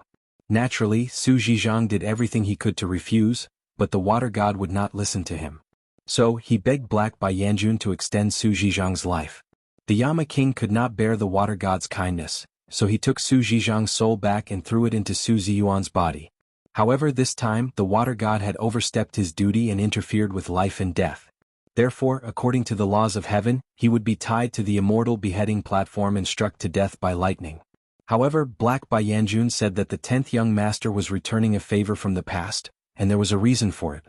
Therefore, if many people in the lower realm could pray for the 10th young master and offer incense, once the celestial emperor was touched, the 10th young master might be able to escape the calamity. Su Zizhang, who possessed Su Ziyuan, told such a strange story which was hard to believe. However, if he believed that Su Ziyuan's body was really Su Zizhang, what did it matter if he believed it or not? Therefore, the Su family spread the news overnight, and there was no lack of even more bizarre processing. When the heavens were about to light up, everyone in Su Town knew about it. The Su family seemed to really want to repay the kindness of the 10th young master of the water god. Not only did the people of Su Town know, but they also sent many servants to all directions to tell everyone they met. The villagers who were not knowledgeable might think that old Master Su really wants to repay the kindness. However, the more knowledgeable people, such as the officials in the government, saw something else. Let's not talk about whether this Su Zhizhang was real or not. Even if it was fake, it seemed that the infighting had indeed stopped after the Su family released such news. The ignorant commoners only saw miraculous things, but they saw deeper. The Su family used this method to announce that the family's power structure had stabilized, and now they spread the news in all directions, in order to dispel those who had ulterior motives and were plotting against them. The news itself was absurd, but this was probably because the Su family only wanted to convey an attitude. Since the situation had stabilized, the officials could no longer watch the show. In addition, the advisors by their side had indeed told them some truths that made these old masters unhappy, but were indeed very useful. For example, the officials of the state government usually received a lot of benefits from the Su family. But a few days ago, when the Su family suffered a great disaster, they didn't help them. Instead, they allowed all kinds of evil people to mess up the situation. If it were an ordinary aristocratic family, the masters wouldn't have cared about their thoughts. However, the Su family was a first-class tyrant, and it wasn't as if there had never been a precedent of disobedient local officials being pushed out openly or secretly. It was not a wise move to offend such a family. Therefore, they had to do something to show their attitude. For example, if the Su family wanted to mobilize those ignorant villagers to pray and protect, they would not care about it. Some people accepted this suggestion, but some did not want to buy it. However, those who did not want to buy it soon found that things were not under their control. When dawn came, many people swore that they had received the 10th young master of the water god in their dreams last night. They said that he had saved Su Zhizhang and was being punished by thunder, hoping that they could worship and pray for him. After all, he would protect one side in the future and give them a lot of good karma. These people were distributed in all directions, and there were nearly 100 of them. They were not the Su family in the courtyard with high walls, but the villagers who seemed to have nothing to do with the Su family. This method might seem childish and laughable to some people, but, in the short period of a few hours from the night before yesterday to the morning of the next day, indeed, a lot of people were stirred up. It was not only because of the strange things in the Su family, and some people did dream of the god, but also because the Su family said that anyone who was willing to pray for the 10th young master of the water god would be given one tael of silver. There were more than 2 million people in 4 states and 16 prefectures. How many families were there? The Su family was throwing away money like this. It was as if they were going to lose all of their wealth. At this time, even the most rational people had to try to believe that it was indeed because Su Zhizhang piously wanted to repay the kindness. Therefore, thousands, tens of thousands, hundreds of thousands of people's power of faith began to gather in Dongting Lake because of this terrible, desperate and powerful mobilization ability on the body of 10th young master Li Shan. At this moment, Li Shan was somewhere by Dongting Lake. He didn't dare to return to Mount June. But if they already suspected him, it didn't matter now, the raid would be launched soon. Moreover, he had also received information from the spy in the Pitfall Mountain. Li Yunxin was killed by hatred. It was a shocking and unbelievable news. Both Li Shan and Kunwu couldn't believe it.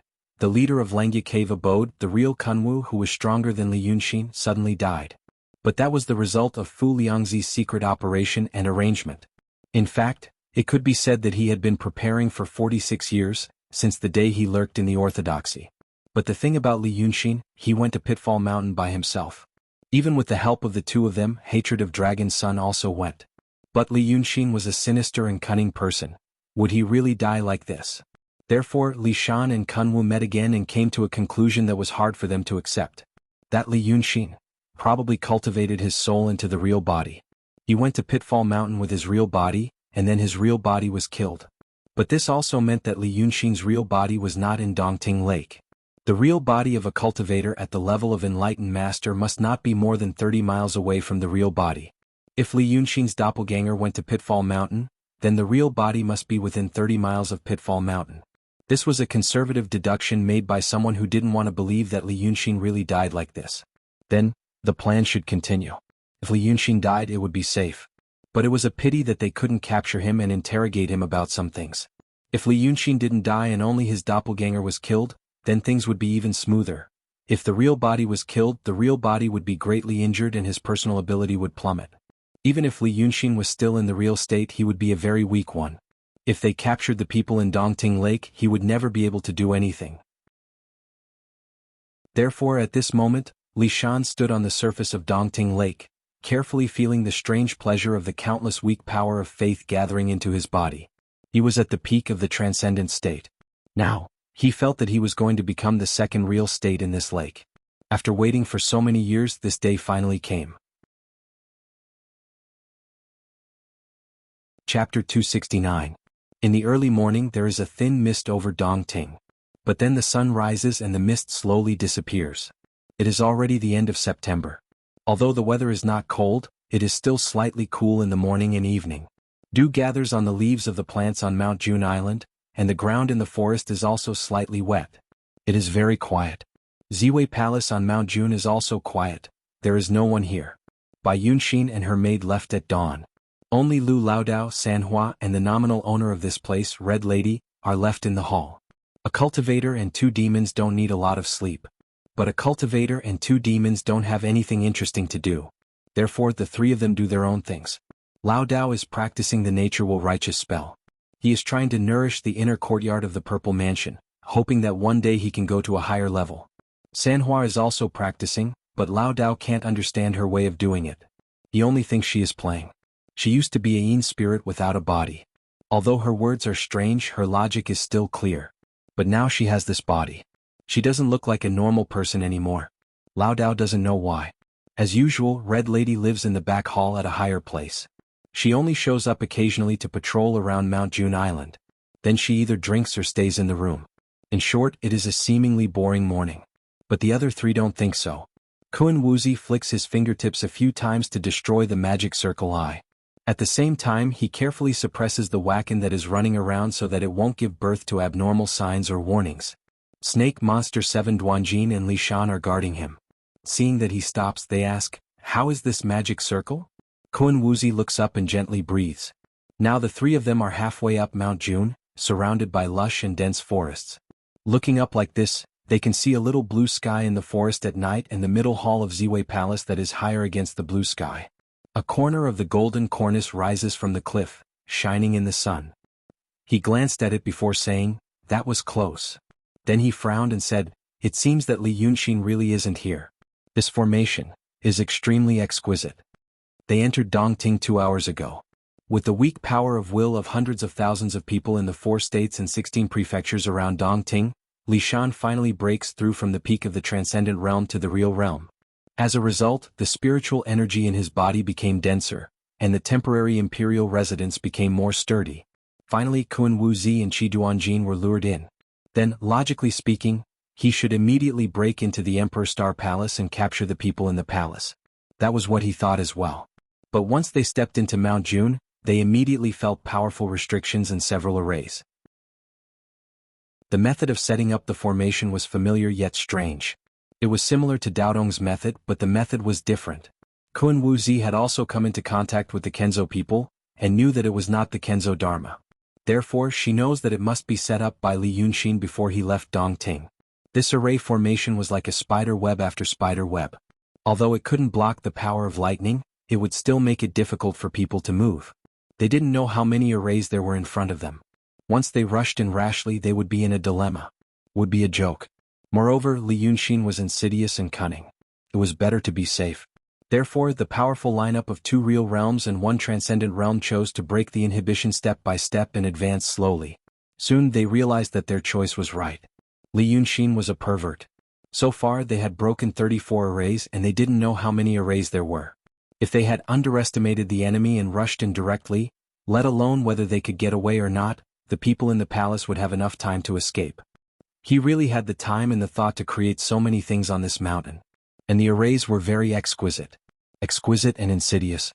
If Kun Wuxia hadn't learned enough experience, understanding and knowledge left by the predecessors in Daotong in the past 46 years, he would have fallen into the enemy's trap more than once. However, it also meant that Li Yunxin was really not in Dongting now. It also meant that Li Shan's inference was right.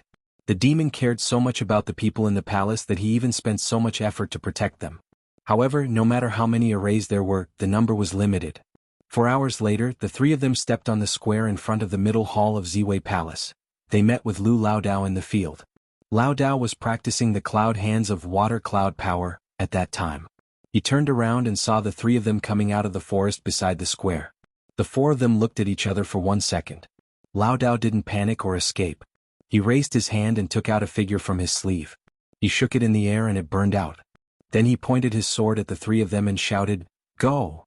But nothing happened. Lao Dao immediately realized that there was something wrong with the arrays on Mount June. He didn't dare to be brave anymore. He turned around and took 2 steps back. He raised his hand and threw out another piece of figure. He was an emptiness realm cultivator. Compared with the wild Taoist he used to be friends with, he was already a great master. But in the eyes of these three, what was the difference between an emptiness realm cultivator and a defenseless child in the mortal world? The figure released by an emptiness realm cultivator was nothing more than a gentle breeze. Kun Wuxia didn't make a move. The 7th level transcendent realm cultivator, who had the lowest cultivation level, had a chance to show off. The snake spirit, who had been hiding in the Pitfall Mountain for many years, sneered and stepped forward. She was about to use her strong body to break the figure. But after taking 1 step forward, she felt something was wrong. Once the figure was burned out, a large number of golden-armored strong men appeared in the sky. They shouted in unison, then took out their weapons and slashed down. Li Shan hurriedly shouted, "Be careful." He and Kun Wuxia had been hiding in Daotong, so they knew what it was. It was a talisman created by a cultivator at the peak of the transcendent realm. It could summon the immortal generals at any time. When Ling Kongzi wanted to kill the 9th young master, he summoned this thing. 7th Duanjin was not a dragon's, and there were too many of these strong men. If he was not careful, he might be seriously injured. Li Shan shouted at her to retreat, then flew forward to receive the blow. Sparks flew all over his body, and his flesh was almost cut open. Who knew that this was not the end? The old Taoist threw out a talisman to summon the golden-armored strong men, but his hands did not stop moving. He took out a few scrolls from his sleeve and threw them over without looking at them. The scrolls burned in the air and turned into a green-armored swordsman. The swordsman shouted, "My sword is your sword." Then he attacked like a gust of wind. Another strong man wearing armor and holding a huge sword landed on the ground. He chanted a strange spell, "I need a horse." The huge sword released a burst of golden light and rushed over with a roar. The two of them looked like humans. But there was a grayish-green fish-headed monster with a mouth full of fangs. It held a half-moon scimitar full of saw teeth. There was also a demon with a rat's head holding a short crossbow. There was also a big bird that looked like it was formed from ice crystals. It opened its mouth and shot out an icicle. This time even Kun Wuxia's eyes widened. He didn't know what kind of monsters they were. Thus he didn't dare to let his guard down and also rushed over. After Lu Lao Dao threw out many treasures, he escaped into the hall like a gust of wind. Li Shan and Kun Wuxia blocked these monsters and only asked 7th Duanjin to go around and chase after them.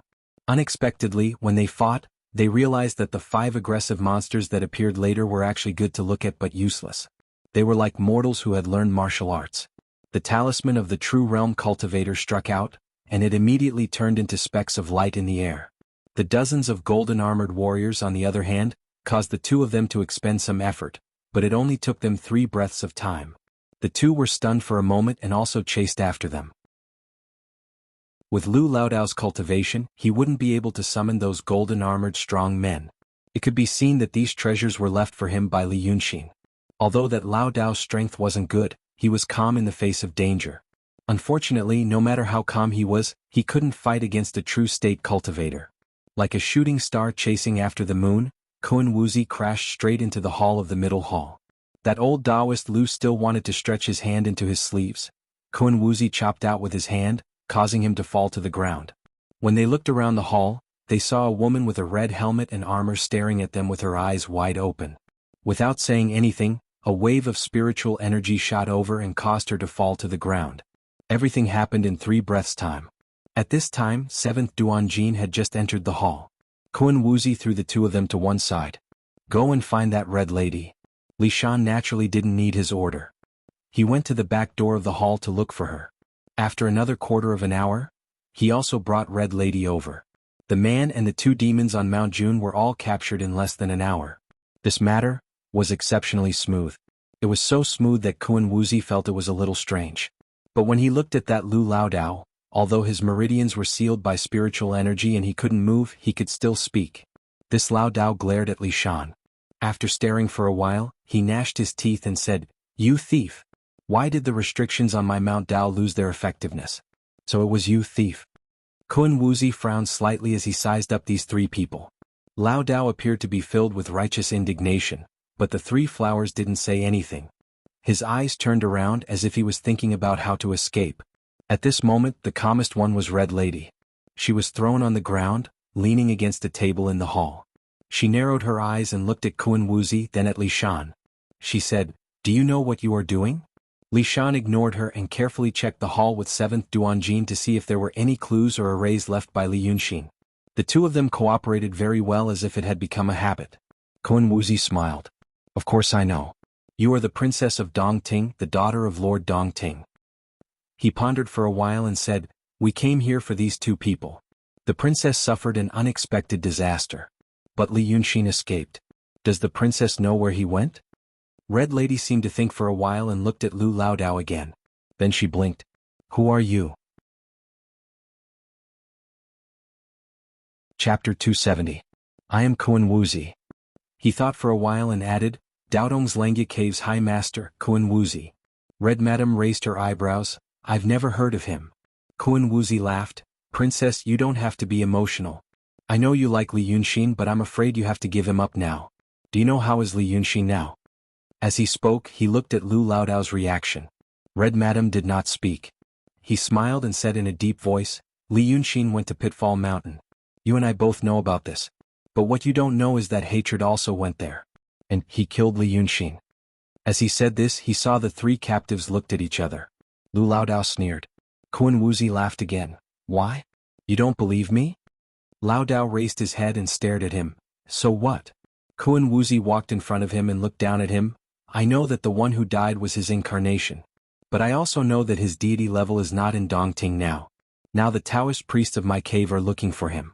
The demon incarnation of the truth state was killed and his cultivation base was greatly damaged. But there are still 4 Taoist priests of the truth state under I. Do you think he can escape?"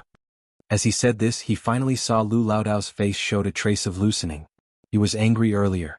When he heard Kun Wuzi say Li Yunxin was killed, he sneered with disdain. Now he finally showed a fleeting panic. But he quickly concealed it and said, "You know? So what if you know? My Dragon King killed your Daodong's Ling Kongzi when he was still a young man. He also killed your Dean of Law Yinzi in the place of Outer Fringe. Do you, a Taoist priest, know what his plan is?" "How is his plan?" "You know that you are standing in the middle hall now. Isn't it his intention?" Kun Wuzi was slightly stunned and subconsciously looked around. But it was very quiet in the hall. Qi Duanjin and Li Shan had begun to set up a restriction in the middle hall. Sunlight from the end of summer seeped in through the broken door of the hall. Tiny dust particles danced in the sunlight. He watched warily for a while before he breathed a sigh of relief and felt a little more at ease. Because what Lu Laodao had said before was exactly what he was worried about. But now that he had said it himself, it meant that this worry no longer existed. He sneered coldly, just as he said that he heard Taoist Lu shout, "Did you hear that? Go tell your young miss." This shout caused Kun Wuzi to be slightly stunned, and he suspected that it was a diversionary tactic. But soon after, a figure suddenly shot out from the west side of the hall and fled into the distance, disappearing in the blink of an eye. Kun Wuzi and Li Shan looked at each other. But the Taoist immediately said, "Don't chase after them. Yes, Bai Yunxin is still in Dongting." He smiled. "I'll get rid of her sooner or later. She is just in the real realm. If she was smart, she would have escaped from Dongting after getting the message. If she had to come, she would have stayed. I'm in the mysterious realm. Why should I be afraid of her?" Li Shan ignored him and continued to set up his restriction. Lu Laodao raised his head and stared at him, saying angrily, "Mysterious realm? Humph, which one of the people Brother Xian killed was worse than him?" Kun Wuzi smiled tolerantly as if he didn't want to argue with an ignorant child. "You are just a nobody. You don't know what the mysterious realm means." After saying that, he looked around. The hall of the middle hall was made of ancient materials. There were only a few tables and no chairs. But there was a rattan chair with a golden round screen beside him. It was the chair that Lu Laodao treasured and liked to sit on these days. Seeing that he was looking at it, Laodao shouted angrily again, "Move your eyes away. Do you think my throne is something you can look at? Oh, headmaster. You are just a kid who doesn't even dare to fight openly." At first, Kun Wuzi was in a good mood because he got what he wanted. At the same time, he was worried that it was a trap and didn't want to argue with him. Now that he had made up his mind, he didn't like the way Lin Luoran talked. Even when he was Fayunzi of the Langya cave abode, he was also the favorite disciple of head Kun Wuzi. No one dared to talk to him like this.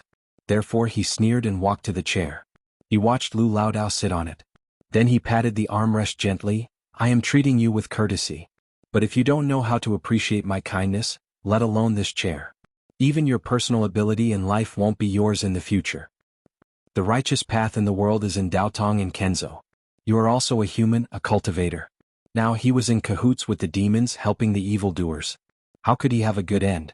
But if you know what's good for you, maybe in the future, I will only destroy your personal ability and spare your life. Now listen carefully, I want to ask you, where is Ling Kongzi now? Lu Laodao's beard and hair stood up and he laughed. Daotong and Kenzo? You bastards of the Freemasonry don't speak a word of truth. You call yourself Kun Wuzi? Bah. I think you are a ghost who has taken over a body. Kun Wuzi suddenly sat up straight and looked at Li Shan and Kidwanjin. This Lao Dao knows about the Freemasonry? Then Li Yunxin also told him about this.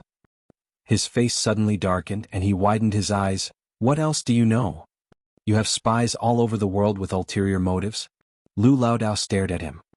He seemed to have decided that he wouldn't leave the middle hall of the Emperor Star Palace alive, and he told them everything. Although I don't know what you want, things will be exposed one day.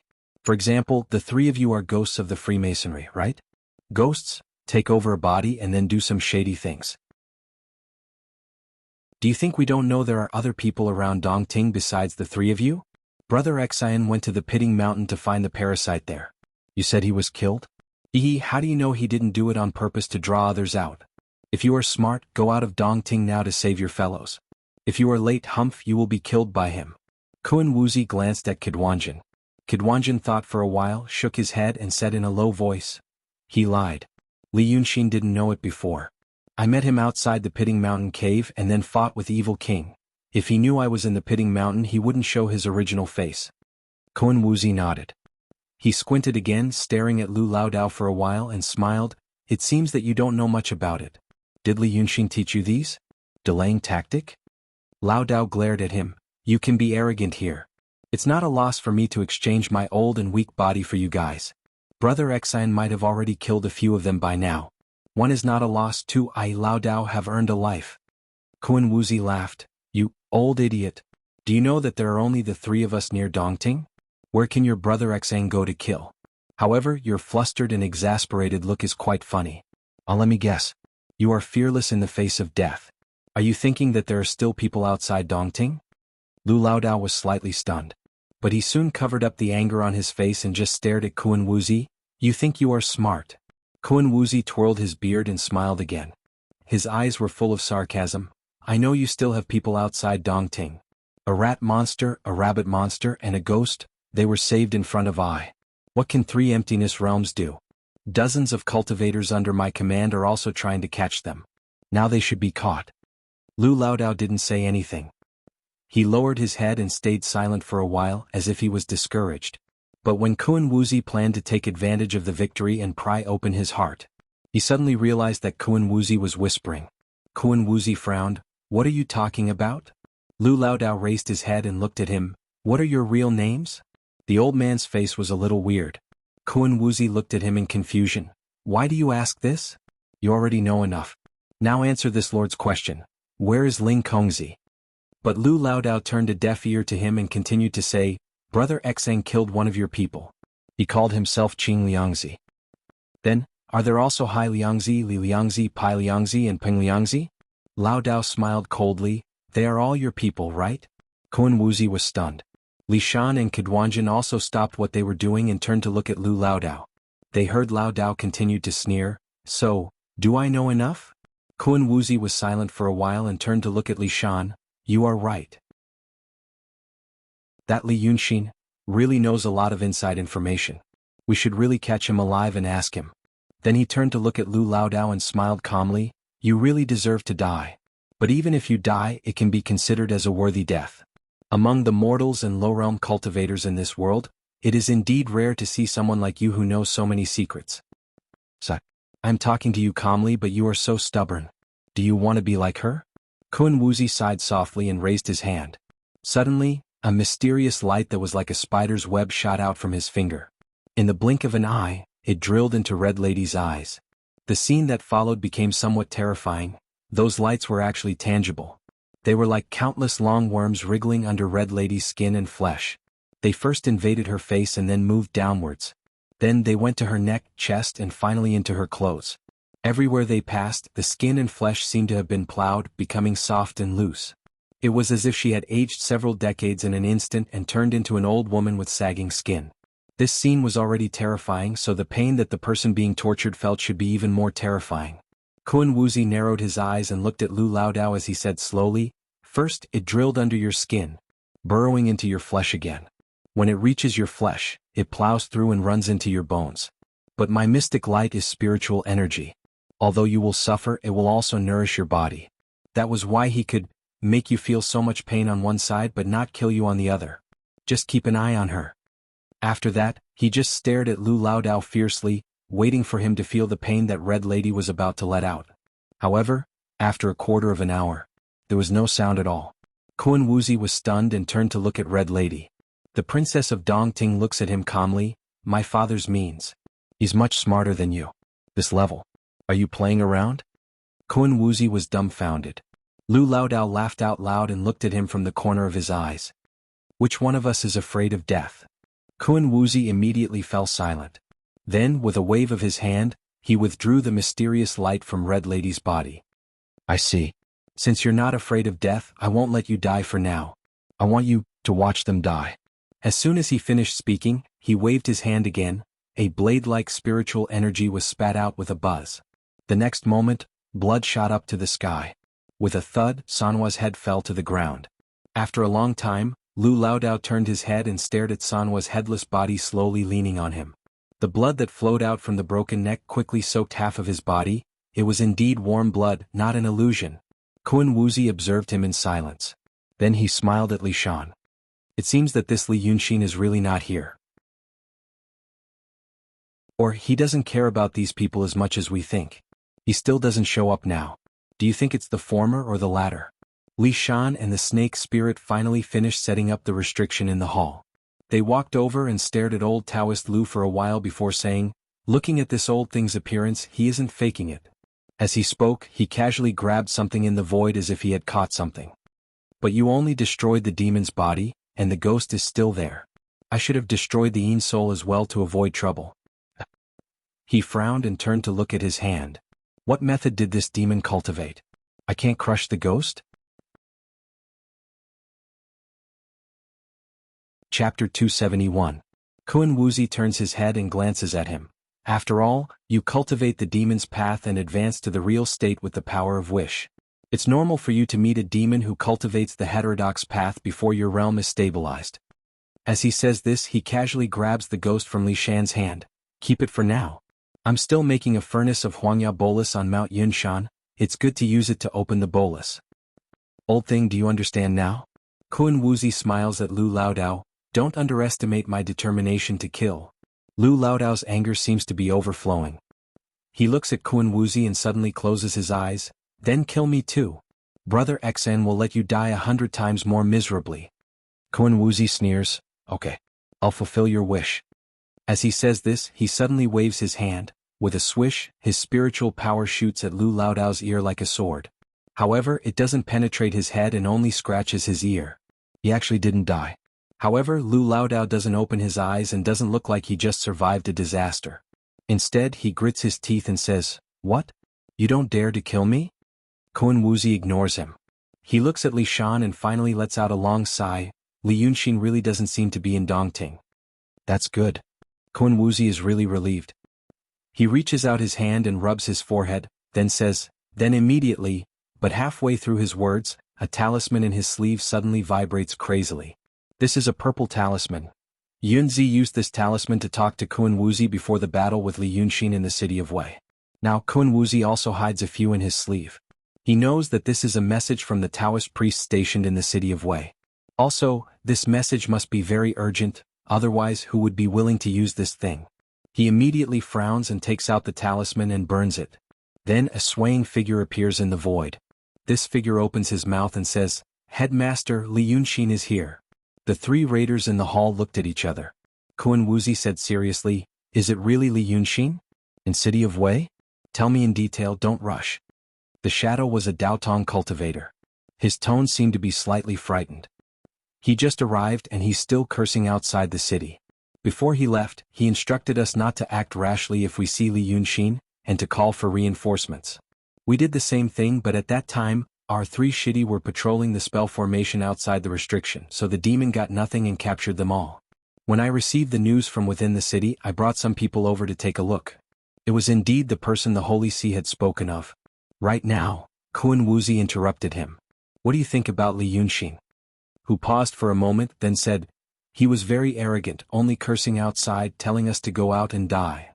Then why aren't you going? The cultivator was stunned. Sect Master, he's using the lives of his 3 junior martial brothers to threaten us. Although I'm in the true state, I can't protect my 3 junior martial brothers and capture him at the same time. I've already sent a message to the senior martial brothers who are out, wait for them to come back, and the 3 of us in the true state. Kun Wuzi slapped the armrest of the rattan chair and shouted, stupid! He is a demon. Do you think your 3 junior martial brothers can survive if they fall into his hands? That Li Yunxin has already lost one of his doppelgangers, and he is very weak now. He's bluffing, go out and catch him immediately. If you wait any longer, he will escape. The cultivator still wanted to say something, but Kun Wuzi shouted again, go now. This time the cultivator didn't dare to hesitate anymore. The shadow shook for a while and then disappeared immediately. Kun Wuzi stared at the void for a while and then waved his hand angrily, stupid bastard. You ruined my plan. Li Shan thought for a while and sighed lightly, it's good. At least we know that he is really outside Dongting now. But if he goes to catch Li Yunxin now, he will return in vain. In my opinion, he wants to use the 3 Taoist priests to threaten you. But he is afraid that people in the city will chase after him, so he is bluffing outside the city. Once he goes out, he will probably turn around and leave. No matter how weak he is still a cultivator in the true state. How can we catch him? Kun Wuzi snorted angrily, threaten me? Use the people of Daotong to threaten me? Li Shan looked at him. Don't forget that you are Kun Wuzi, the head of the Langya Cave Paradise. Those Taoists are all your disciples. As Kun Wuzi, you can't ignore their lives. He must have this idea. But he doesn't know that we are already in Dongting now. Kun Wuzi thought for a while and said reluctantly, it makes sense. Alas, let's wait. They didn't have to wait long. 15 minutes later, the cultivator used a purple amulet to send a message. As Li Shan expected, once they went out of the city, Li Yunxin immediately slipped away with the 3 Taoists. So, he should come back. Li Shan thought for a while. As he spoke, he walked around the 2 captives who were still alive. Then he stopped in front of them, but how will he come back? Then he turned to look at Kun Wuzi. For example, Li Yunxin opened the back door of his summer palace outside Dongting. So if he wants to borrow the summer palace from outside Dongting, he can't bring the summer palace with him. So, he must still be in Dongting. So where is he? Kun Wuzi looked at him and suddenly laughed. That's right. Where is he? Old thing, tell me. Lu Laodao closed his mouth and didn't say anything. Kun Wuzi stood up slowly from the rattan chair. Then he walked around the rattan chair, stopped behind it and patted the back of the chair with his hands. Let me guess. He looked at Lu Laodao. You 3 were staying in this Ziwei palace, but you were suddenly captured by us. You should be angry and anxious. But right now, you're angry and anxious. Since you were still thinking about your chair and told me not to touch it. He leaned forward slightly. Were you thinking that the more you told me not to touch it, the more I wanted to touch it and even wanted to sit on it? Li Shan looked at Lu Laodao expressionlessly. So after you sat on it, this old thing became more and more arrogant. He was simply fearless. Schoolfellow apprentice, if you want me to guess where Li Yunxin's summer palace is, I think it is here. Lu Laodao finally opened his eyes and tightly pursed his lips. His beard was trembling slightly and he stared at Li Shan. Li Shan also looked at him. While looking at him, he reached out to feel the rattan chair. As mentioned before, this rattan chair was not an ordinary thing. How could there be ordinary things in the Ziwei palace of Lord Dongting? Therefore, this rattan was actually very hard. It couldn't be destroyed by axes or fire. The rattan on the cushion of the chair was thick as 2 fingers. When one sat on it, it was soft but not deep and extremely comfortable. Li Shan looked at Lu Laodao and used his fingernails to cut open the cushion of the rattan chair. He made a 2-finger-long opening, put his hand in and started laughing. Then he took out a folding fan from the interlayer of the cushion. Waving it in front of Lu Laodao, he said, "Is it this?" Lu Laodao sighed and closed his eyes. His body also became weary. Kun Wuzi took the folding fan, opened it and looked at it carefully. It was a white paper fan, and on the fan was a picture of mountains and rivers. Looking at this picture, it seemed to be the surrounding terrain of the city of Wei. He carefully transferred some spiritual power to it, and then let out a breath. I got a treasure for free. Li Shan asked, really? Kun Wuzi thought for a while. Kun Wuzi once told me that Li Yunxing gathered the power of millions of souls in the city of Wei to make a link to. He put the mountains and rivers near the city of Wei into the picture, and even sealed Yunzi's soul into the picture. This is indeed a link to. It's on his folding fan. A Taoist priest of the true state can't make a link to. This thing can't be fake. That's where his temporary imperial residence is. He smiled. Asking me to sit on it? That Li Yun will have something on his mind so he can ambush me. Unfortunately, you guys are one step behind. We're not like those idiots in Daotong. Cut off all emotions and abandon all desires. Abandon your brain too. He took a few more steps and walked back to the rattan chair. He looked at Lu Laodao and sat comfortably on it. He laughed coldly. This kind of low-level trick can't even be considered elegant. That Kun Wuzi told me not to underestimate him. As he spoke, he turned his head and smiled at Li Shan. That's all. Li Shan smiled. Then let's wait for him to come. Wait for that Bai Yunxing to come too. Just like that, they waited for about an hour. Kun Wuzi kept fiddling with the folding fan that Li Yunxing's Lingtu had turned into, looking at it over and over again. You seem to like it very much. Then Bai Yunxing came. The adopted daughter of the Golden Rock King descended from the sky and stood in front of the door of the hall, looking around coldly. She then raised her voice. Why are the three of you stopping me from doing something? Kun Wuzi ignored her for a while, then stood up and slowly walked to the door of the hall with his hands behind his back, standing in the sunlight. He carefully looked at Bai Yunxing, then smiled. This is the first time I've seen the adopted daughter of the Golden Rock King. Hearing about her is not as good as meeting her in person. I only know that she's a stunning beauty when I see her. But it's a pity that she's a demon. So what do you want to do?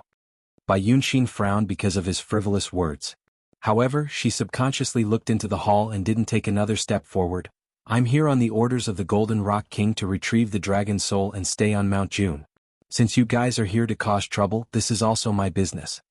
Kun Wuzi was silent for a while, then suddenly burst into laughter. As he laughed, he turned to Li Shan and said, See, I'm the one who sees things clearly. I said that this Bai Yunxing is a demon, and an arrogant one at that. I bet that she wouldn't just run away on her own and would come back to settle the score with us. Now I'm right. It's better to keep a low profile. For the past 1,000 years, this demon has run amok in the world. Everyone knows her temper. Since we know her temper, we have a way to deal with her. Then he turned to look at Bai Yunxing. Listen carefully. Your adopted father, the Golden Rock King, has an agreement with Daotong. If Daotong doesn't offend him, he won't offend Daotong. This time we're going to war with the demons, but the Golden Rock King won't touch them. Since you're the adopted daughter of the Golden Rock King, I advise you not to get involved in this mess. Go back and tell the Golden Rock King that I've taken the dragon soul. If he has any objections, he can go to Mount Yun and tell the two sages. Chapter 272. Bai Yunxing shows hesitation on her face. Then she looks at the hall again. Kun Wuzi sneers. I think you can see it. I have set inhibition in this hall. It's hard for you to break in with the cultivation of the realm of truth. If I were you, I would either listen to my advice and leave Dongting to avoid the disaster. Or, don't give up. Then you should go out of Dongting and tell Li Yunxing that we are waiting for him in the lake. His people are all in my hands. That's all I have to say. Take care of yourself. After saying this, he flings his sleeve and goes back to the hall. Bai Yunxing has never been insulted like this. She is furious at once. However, just as Kun Wuzi had said, the restrictive spell that they had set up wasn't something that she could break in a short period of time. She tried to break it a few times, but the middle hall didn't even shake.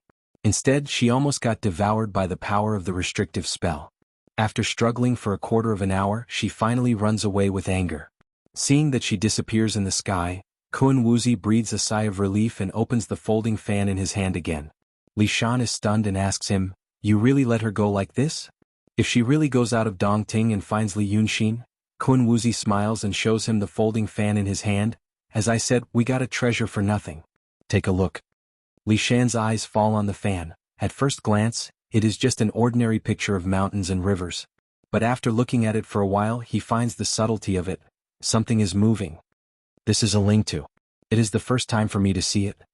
Kun Wuzi stretches out a finger and points on the picture, on a figure as thin as dust. Who do you think it looks like? The real eel monster Li Shan is blind and can't see anything. But Li Shan, who is transformed by Tan Liangzhu, is not blind. He gets closer and looks at it attentively for a while. He exclaims in a low voice, Li Yunxin. It's him. Kun Wuzi sneers, this is his summer palace, so this thing may have something to do with him. I can actually see him on it. It was said that spirit paintings were meant to absorb the spirits of all living things into their scrolls. If one understood the method and changed the things in the painting, then the things that actually existed would also change. However, it had always been rumored that it was the work of the art saint. No one knew how to do it. But now, it seemed like it was true. When this Li Yunxin moves outside, we can see it clearly from this spirit map. According to this window, look, he's going into the wild wood. They were probably going to find the entrance to the temporary imperial residence. They were coming. We know his whereabouts like the back of our hands. We don't have to worry about him not being caught. After he said that, Lu Laodao's face turned even paler, like a piece of white paper. So, why did I ask that by Yunxin to leave? Kun Wuzi laughed. The agreement between the Golden Rock King and Dao Tong was their business. I had already instructed those Taoist priests to kill any demons they see, leaving none alive. Those Taoist priests killed by Yunxin, and the Golden Rock King was furious. Now, the battle between the Dao Tong Kenzo and the demons will be even more exciting. Isn't this what we want? When he said this, he saw that the figure of Li Yunxin on the fan had stopped somewhere. He immediately threw the fan into the hall and said in a deep voice, We'll talk after we finish the task, he's coming. Activate the array. Li Shan immediately understood. He and 7th Duanjin moved to the side and pointed a few times in the air. The array formation that they had set up in the middle hall of the Emperor Star Palace was immediately activated. A stretch of mystic light converged from the walls of the hall and enveloped the folding fan. There were countless tiny dust particles dancing in the mysterious light. But if one looked carefully, they would find that they weren't dust particles, but millions of true talisman incantations. This was a magic treasure that Kun Wuzi had passed down to him. Once it was set up properly, even a cultivator at the peak of the true state would lose a layer of skin if he accidentally entered the array. But that sect leader would never have thought that. It was being used by someone who had disguised as him. An astonishing amount of spiritual power began to circulate in the hall, and every trace of air gradually had spots of light. The hall seemed to be filled with something else. Lu Laodao, who had the lowest cultivation, even began to feel that it was hard to breathe, as if he was inhaling a sticky liquid. The mystic light shrouding the folding fan became more and more intense. In the end, it turned into a small sun, illuminating the gloomy hall. It was as if the inside of the hall was daytime, while the outside of the hall was nighttime. Kun Wuzi's sleeves fluttered, and blue veins appeared on his forehead. He felt that the powerful force brought by the array formation was filling his body. He had become the eye of the array, and all the spiritual power in the surroundings was channeled into his strong body, and through his control, it was poured into a true talisman incantation in the mysterious light. This was his strongest moment, but it was also his weakest moment. Right now he was like an iron bucket filled with black powder, and with just a little spark he would pour all the terrifying and violent power onto Li Yunxin, who was coming out of the fan. Finally he shouted, "When he shows himself." But at this moment an accident happened. It was as if a surging river was suddenly cut off from the middle, a high-speed machine suddenly lost its power, a kite high in the sky suddenly had its string cut off, the flow of spiritual power in the array was cut off in an instant. It was as if something had opened its huge mouth and swallowed all the spiritual power in the vicinity of Mount June in an instant. But it wasn't just spiritual power. Kun Wuzi was now using himself as the eye of the array to control the spiritual power. He was a node. This node absorbed the spiritual power of heaven and earth to supply the crazily revolving array. But right now, the spiritual power that was pouring into his body suddenly disappeared, but the array didn't stop immediately, even though it was only for a short moment. But how could the spiritual power consumed by a magic treasure that could trap a cultivator at the peak of the true realm be comparable to that of an ordinary person? At this moment, Kun Wuzi's body was almost sucked dry. But cultivators used their own bodies as cauldrons, absorbing the spiritual power of heaven and earth to temper their bodies. Their flesh and skin would produce endless spiritual power. Although it was temporarily sucked dry, he would recover very quickly after resting for a quarter of an hour. But he didn't get this chance. In that instant, he realized that the situation had changed, and he immediately shouted, wanting to put away the magic treasure for the time being. But at this moment he suddenly realized that Li Shan and Qi, who were opposite him, suddenly revealed an extremely shocked expression. The two of them opened their mouths. Time seemed to become extremely slow at this moment. Kun Wuxia could almost see their throats trembling, their eyelashes slightly trembling, and their pupils dilating, wanting to shout out a warning to him. How fast was the reaction of a high-level cultivator like him? Before they could make a sound, they immediately looked at the fan. Then, there was only enough time for a thought to appear in their minds. There wasn't anything strange? The next moment, his body, which was temporarily drained of spiritual power, was sent flying with a boom. The true realm dragon's attack from behind had landed solidly on his body. Even though his body was as strong as a profound realm cultivator, without the protection of the spiritual power circulating in his body, he couldn't withstand such a violent and fierce attack. When he was flying in the air, he spat out a mouthful of blood. This wasn't a body that was perfectly fused with a living person. The wandering soul that had possessed his body was actually shaken by this attack, and it was about to leave his body. He was sent flying, and because of this, he finally saw the person who had sneak attacked him. It was Li Yunxin. Li Yunxin had already revealed his fiend god body. His eyes were wide open and they almost split open. He hadn't retracted his fists, and the surface of his fists were covered with dark green scales. And these scales, which belonged to a true realm great demon of the dragon clan who was known for his powerful body, had already shattered and golden dragon blood seeped out. From this, it could be seen just what kind of terrifying and violent strength he had exerted in that strike just now. Kun Wuxia, who was flying in the air, only had one thought in his mind. His palace is still under the restriction he set up. Where did he come from?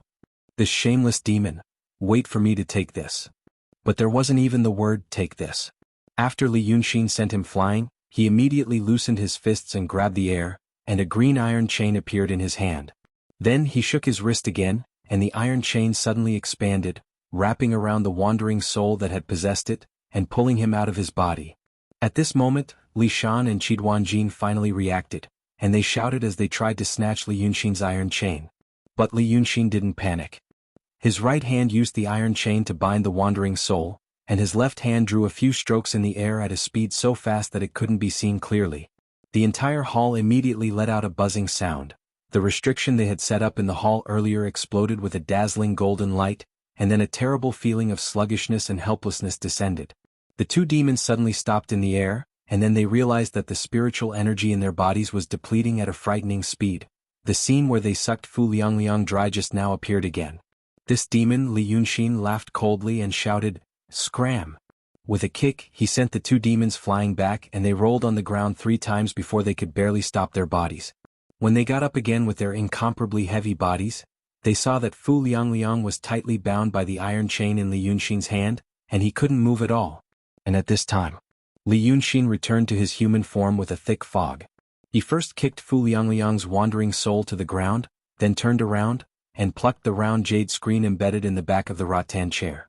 Then, with a wave of his hand, an identical jade screen appeared in his palm. The 2 jade screens were immediately absorbed into one spot, turning into a round, shining, moon halo. Profound light treasure mirror? Fu Liangliang, who was lying on the ground, cried out in disbelief. Li Yunxin ignored him.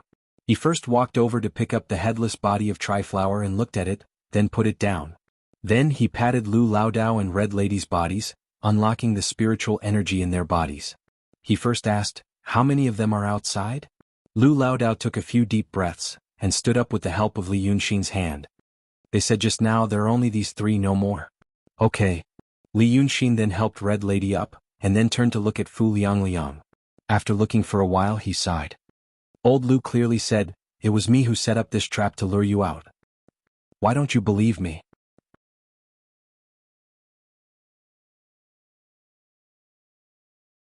Chapter 273. Fu Liangzi was dumbfounded. 3 breaths ago, he was still confident of his victory. 3 breaths later, he was tied to the ground and even lost his body. How could this be?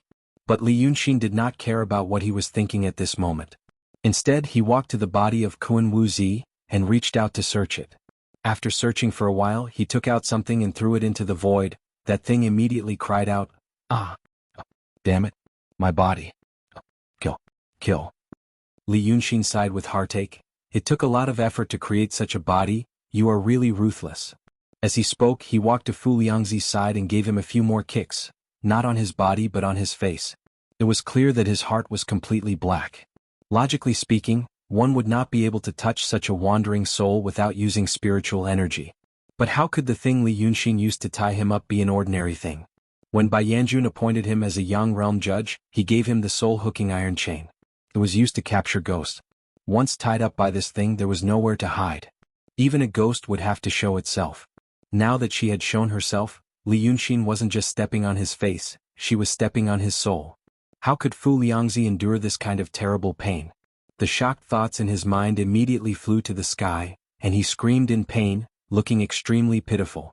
This Li Yunxin stepped on him a few times to vent his anger and shouted, "What are you screaming for? You still have hard times ahead of you, behave yourself." He turned around and scolded Li Shan and Qi who were not far away. This Li Shan was already in the true state, so he should not be much weaker than Li Yunxin, whose clone was killed. But they really did not have any strength left. They didn't know where this terrifying restriction came from, but it immediately sucked away every bit of spiritual power within their bodies, and they couldn't accumulate even the slightest bit. Just now they tried to rush out while Li Yunxin was distracted, but after hearing his shout, they immediately stopped moving. Li Yunxin narrowed his eyes, stared at the two of them and sneered, "I know what you are. I also know that you can abandon your bodies and run. But I advise you not to do anything stupid. In my array, once your wandering souls leave you, hee." He didn't say the result. But his final sneer was enough to stun the two of them and dispel the thought of being seen through by him. Only then did Li Yunxin sit on the backless rattan chair and sigh. He stared at Fu Liangzi and nodded. "Fu Liangzi." He then looked at Li Shan. "Tan Liangzi." Finally he looked at Qi and frowned. "I thought there would be more hidden in the Su family. I didn't know you were hiding in the Pitfall Mountain. What's your serial number? What's your Taoist name?" This seventh Duanjin rarely spoke. At this moment he was just like a follower. However, when Li Yunxin asked her, she hesitated for a moment before answering honestly, "Yang Quantum." "Ah." Li Yunxin sighed. No one knew what he was sighing about. He was silent for a moment, then bent down to pick up his folding fan and put it in his sleeve. He turned to look at Fu Liangzi. "Say it. Where's your base? How many people are there in Daotong? I remember there's also Lin Liangzi. Where did he go?" Fu Liangzi glared at him. Obviously he wasn't willing to accept his failure. No one would be willing to accept this. He still didn't know how things turned out this way. He stared at Li Yunxin for a while, then said in a deep voice, "That folding fan is clearly your temporary imperial residence. How did you run out of this treasure mirror of mystic light?" Lu Laodao had originally found a table to sit and catch his breath. Hearing his question, he and Li Yunxin looked at each other. Then a strange smile appeared on their faces. Fu Liangzi was so angry that he was about to explode. Looking at this mysterious smile, he felt even more that he had been fooled. He was fooled after his failure. This was something that he should be doing. So he gritted his teeth and said, "What are you laughing at?" Li Yunxin kicked him with the tip of his foot. Fu Liangzi grimaced in pain. "I'm laughing at how cute you are. Old Lu knows that I like to talk. For example, just now when you three idiots were full of confidence, I slapped you in the face. What should I do after slapping your face?" Fu Liangzi frowned. He didn't know what was hidden in Li Yunxin's words. Therefore he didn't dare to say another word. He was afraid that this guy who was so cunning would hear some secrets. Old Taoist Lu laughed mockingly, "I'm reminiscing." Li Yunxin laughed and clapped his hands. He pointed at Fu Liangzi and said, "That's why I like idiots like you who still ask questions after being stepped on. If you don't ask, how can I be proud of myself?" Fu Liangzi opened his mouth in shock. He didn't know what to say. Li Yunxin looked at him condescendingly with drooping eyelids. "You do recognize this mysterious light treasure mirror? You know that this is the magic treasure of that bastard Yu Yunzi in your Langya cave abode, right? After he hung up, I took this thing. What is this called again? To put it in a literary way, it's called killing and robbing. But magic treasures are considered personal secrets. I think that when Yunzi was alive, he wouldn't tell anyone about the use of this thing. But you don't know, but I do." He looked at Lu Laodao. "Old Lu, do you remember? Back then, when we were living in the Yu family's villa, Yu Yunzi came to talk to me. His doppelganger came out of this thing. Lu Laodao stroked his beard and nodded. Yes. At that time this thing was hanging on the acacia tree. It looked like a moon. Li Yunxin let out a sigh. Actually, this thing can be divided into two pieces. It's like a portal. I left one piece on the back of the chair and I took the other one with me. So do you understand? The one in the Pitfall Mountain was my doppelganger. My real body was within 30 miles of the Pitfall Mountain. After I finished my business, I walked in from one piece and came out from the other. You guys just had to stare at my dragon palace. Who else would die if not you? Lu Laodao laughed. Laodao, I'm good at acting. These two people were so proud of themselves. Fu Liangzi and the other two people hated them to the core. But there was nothing they could do. He gritted his teeth and frowned. How did you know this? Wait a minute. He looked up at Li Yunxin. How did you know who we are? And how did you know how to break my prohibition? It was fine if he didn't say it. Hearing this, Li Yunxin suddenly remembered something. He clapped his hands. Oh, I almost forgot about this. As he spoke, he got up and walked around the spacious hall. While walking, he reached out his hand to grab something in the air. Seeing this, Fu Liangzi's face turned pale. His expression was even worse than Lu Laodao's. When Li Yunxin came back, she rubbed and squeezed the things in her hands.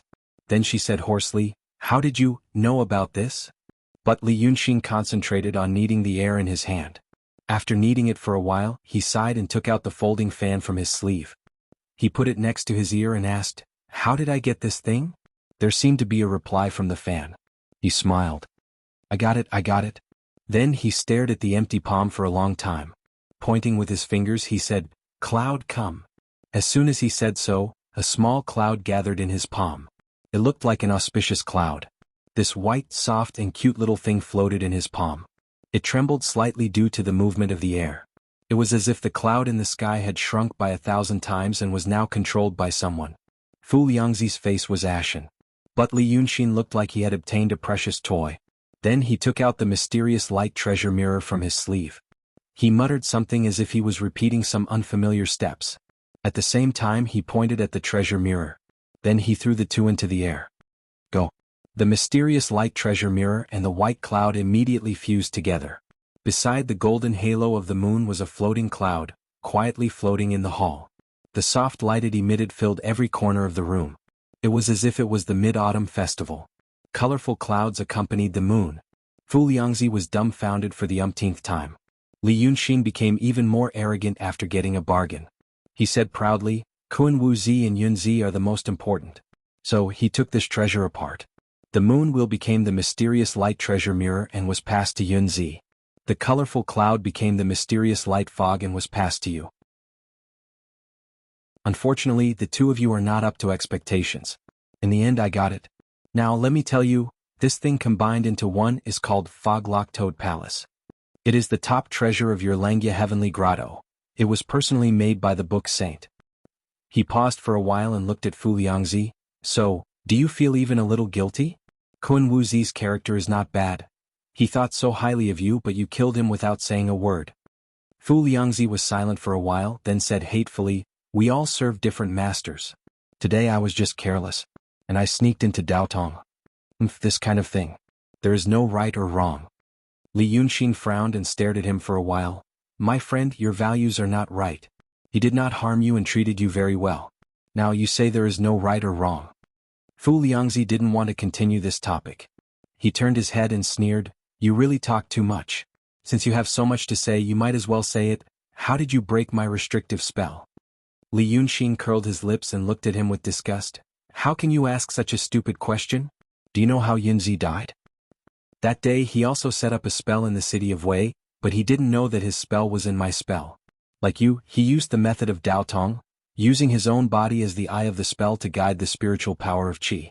Therefore, his spiritual power of Qi circulated in the big spell that I set up in advance, using the spiritual power of his spell to activate my spell. Because of this, his spiritual power was suppressed by my spell, and his strength was less than 10%. Don't you know all this? Fu Liangzi was stunned, then immediately shouted, What does this have to do with me? Chapter 274. Li Yunxin sighs, Did you break the inhibition I set when you went up the mountain? Idiot. Do you think it's just an inhibition? It's just to leave your chi and reiki to help me form the magic circle. It's the same as that day in the city of Wei. You are so stubborn. You never know what is called flexibility. What's more, I know how you use the magic weapon mist of black light, your cultivation, habits and personality. This is called information asymmetry. You don't know anything about me and you still think you can control the whole situation. He bends down and looks at Fu Liangzi. What makes you think you can play with me? Fu Liangzi opens his mouth and wants to say something. But Li Yunxin has already stood up. I don't want to talk to a stupid and bad person like you. I know you want to ask me how I know so much. I will show you now. He walks to the strong body of Fu Liangzi in the mysterious realm and takes out his folding fan. Then he opens the fan and shakes it slightly. A gust of chilly wind comes out from the fan. It lingers on the ground for a while and then goes into the body. After a while, this Kun Wuzi sighs in a low voice and slowly sits up. Fu Liangzi's face turns green and white and then red as if a dye jar has been knocked over. He stares at the sitting Kun Wuzi and says, You. Li Yunxin looked on coldly for a while. But this Kun Wuzi moves very slowly, so he reaches out to pull him up. Then he takes 2 steps back and says seriously, The first time I met you, you didn't kill me. The second time I met you, you persuaded me to leave Dongting and go back to Daotong with you. Although the 2 situations are different for different reasons, I still have a good impression of you. I think you are a good person. In the Pitfall Mountain, Bai Yanjun asked me for your soul and I protected you. Now I give this body to you. I hope you can remember my kindness. If you encounter anything related to me in the future, think carefully. I'm not a person to be trifled with. After saying this, Li Yunxin sighs. Now you talk to him yourself. Kun Wuzi. Fu Liangzi was speechless. He looked at Li Yunxin, then at Kun Wuzi, his gaze changing back and forth. However, Li Yunxin did not intend to tell others that, I am a judge of the Yang world, and I have the book of life and death in my hands. Since Kun Wuzi, a great cultivator of the profound realm, died nearby, the book of life and death would naturally mark him out, so I immediately took him in before the Yama king. He had already revealed enough secrets. If he were to reveal them out of pride, he would lose a good card. Kun Wuzi, whose body wasn't very agile, slowly walked in front of Fu Liangliang. After all, his soul had been damaged. Even if the cultivators who had mastered mystical realm had brilliant methods that no one knew about and could ensure that they would not lose their minds, it was still very difficult for them to control a body that did not belong to them. Therefore his expression was very dull. But because of this sluggishness, when he stared at Fu Liangzi, he was even more frightening. After staring at each other for a long time, he finally spoke in an indistinct voice. Each to his own master? There is no right or wrong. You and Tongfu are the 2 disciples that I value the most. You really think that there is no right or wrong? Fu Liangzi wanted to say something but stopped, trying to avoid Kun Wuzi's gaze. But in the end he still raised his head and said in a deep voice, My Taoist name is Fu Liangzi. I am not the person that you thought I was for the past 46 years. Kun Wuzi laboriously let out a low and indistinct laugh. I am not? Although the name is different, could it be that the person for the past 46 years is also different? Fine. Then how do you feel about Ling? Are you also putting on an act? Fu Liangzi suddenly opened his eyes wide. But very quickly he gritted his teeth and said, Daotong is boring, I just wanted to find some fun for myself. Even if it is a one-sided love, it is better than abandoning all feelings and desires. Good. What a good better than abandoning all feelings and desires. Kun Wuzi's words gradually became clearer. It seemed that he was slowly getting used to this body. Although there were many inconveniences, he was still able to speak clearly. Then what about your Taoist heart? Since your thoughts all these years are fake, how did your Taoist heart become real? Back then, you said that you wanted to protect the righteous path of the world. This is your Taoist heart. Fu Liangzi laughed. Taoist hearts are for living people like you. Why would a wandering ghost like me need a Taoist heart? While the 2 were talking, Li Yunxin walked to Li Shan and Qi side. At this moment, the formation in the hall had been running for a long time. The 2 demons were getting weaker and weaker, almost unable to open their eyes. Li Yunxin searched their bodies, then threw them aside and continued to listen to Kun Wuzi and Fu Liangzi's conversation. But soon the conversation could not continue. Fu Liangzi began to shut his mouth, allowing Kun Wuzi to interrogate him again and again. After about half an hour, Li Yunxin walked over and stood between the 2. Don't talk here. In the future, when you bring him back to Cloud Mountain, you can slowly interrogate him. Kun Wuzi was slightly stunned. You are handing him to me? Li Yunxin smiled. He and the other demon are yours, leave Tan Liangzi to me. First, you gave me so much information before, although you were forced to do so, our cooperation was still very pleasant. Otherwise today would not have been so smooth. Second, you should know by now. Second, you should know by now. Your Daotong and Kenzo have already been riddled with holes by these people. You have two beloved disciples under you. That Yunzi and Qing Liangzi of the Freemasonry have been colluding for who knows how long. This Fei Yunzi was just an impersonator. He hid for 46 years right under the nose of a mystical realm cultivator like you, and you didn't even notice that he killed you. If not for me, perhaps you wouldn't even be able to keep your soul. So think about it, if you want to start a war with the demons, is this a good time? You are the sect master of Langya Paradise. If others see you like this, your words will naturally carry weight. After listening to Li Yunxin, Kun Wuzi was silent for a long time. After a long time he said, "Why did you do this?" Li Yunxin looked at him. Previously I offended Daotong because of the translucent jade slip. Now it's the demons. Once Daotong and Kenzo start a war with the demons, my situation will not be good. I know the war can't be avoided eventually, but I hope to postpone it as much as possible. Since it will bring trouble to you, it will also bring trouble to the Freemasonry. My parents were killed by their people. And I can get a little respite. Strengthen my strength and try to protect myself. This is all my mind. It's reasonable, I just want to live. In order to live, there are no eternal enemies or friends, only eternal interests. Only eternal interests. Kun Wuzi frowned and repeated this sentence. After thinking for a while he wanted to say something but stopped on second thought. Li Yunxin smiled. If you have something to say, say it. Today in this Dongting we can talk a lot. But once you return to Daotong, the relationship between us will not be so simple. Maybe the next time we meet, it will be a life and death battle. Kun Wuzi sighed. It's just that when I see you and listen to you, alas, although you are a demon now, you are also cultivating the way of the heavenly heart. I will tell you a truth, demons get the power of incense and wish and they will advance very fast. But, if you don't cultivate your mind, you can only stop at the peak of the Shen realm and below the Grand Supreme even if you have a great chance. You are a heaven-bestowed genius. You are expected to advance to the Grand Supreme realm. This sentence can only be said in this Dongting.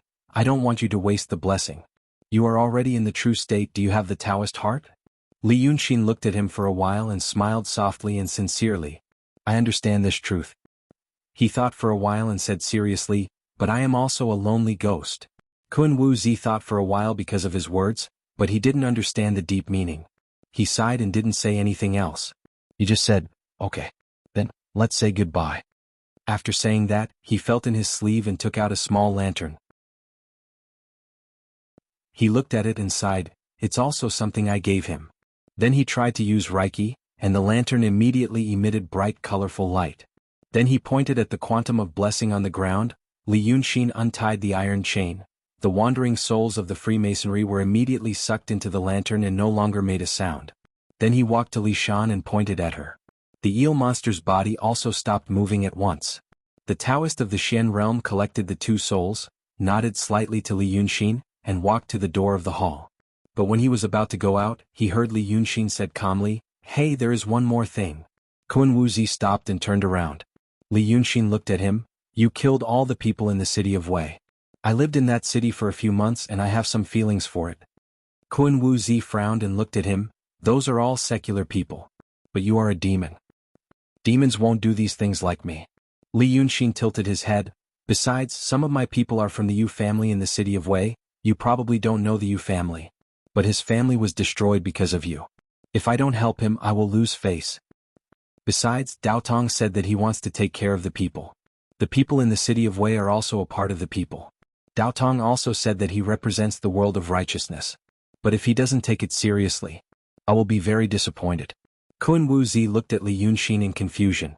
He seemed to want to know if this demon, who was known for being sinister and cunning, was serious. He had lived for hundreds of years.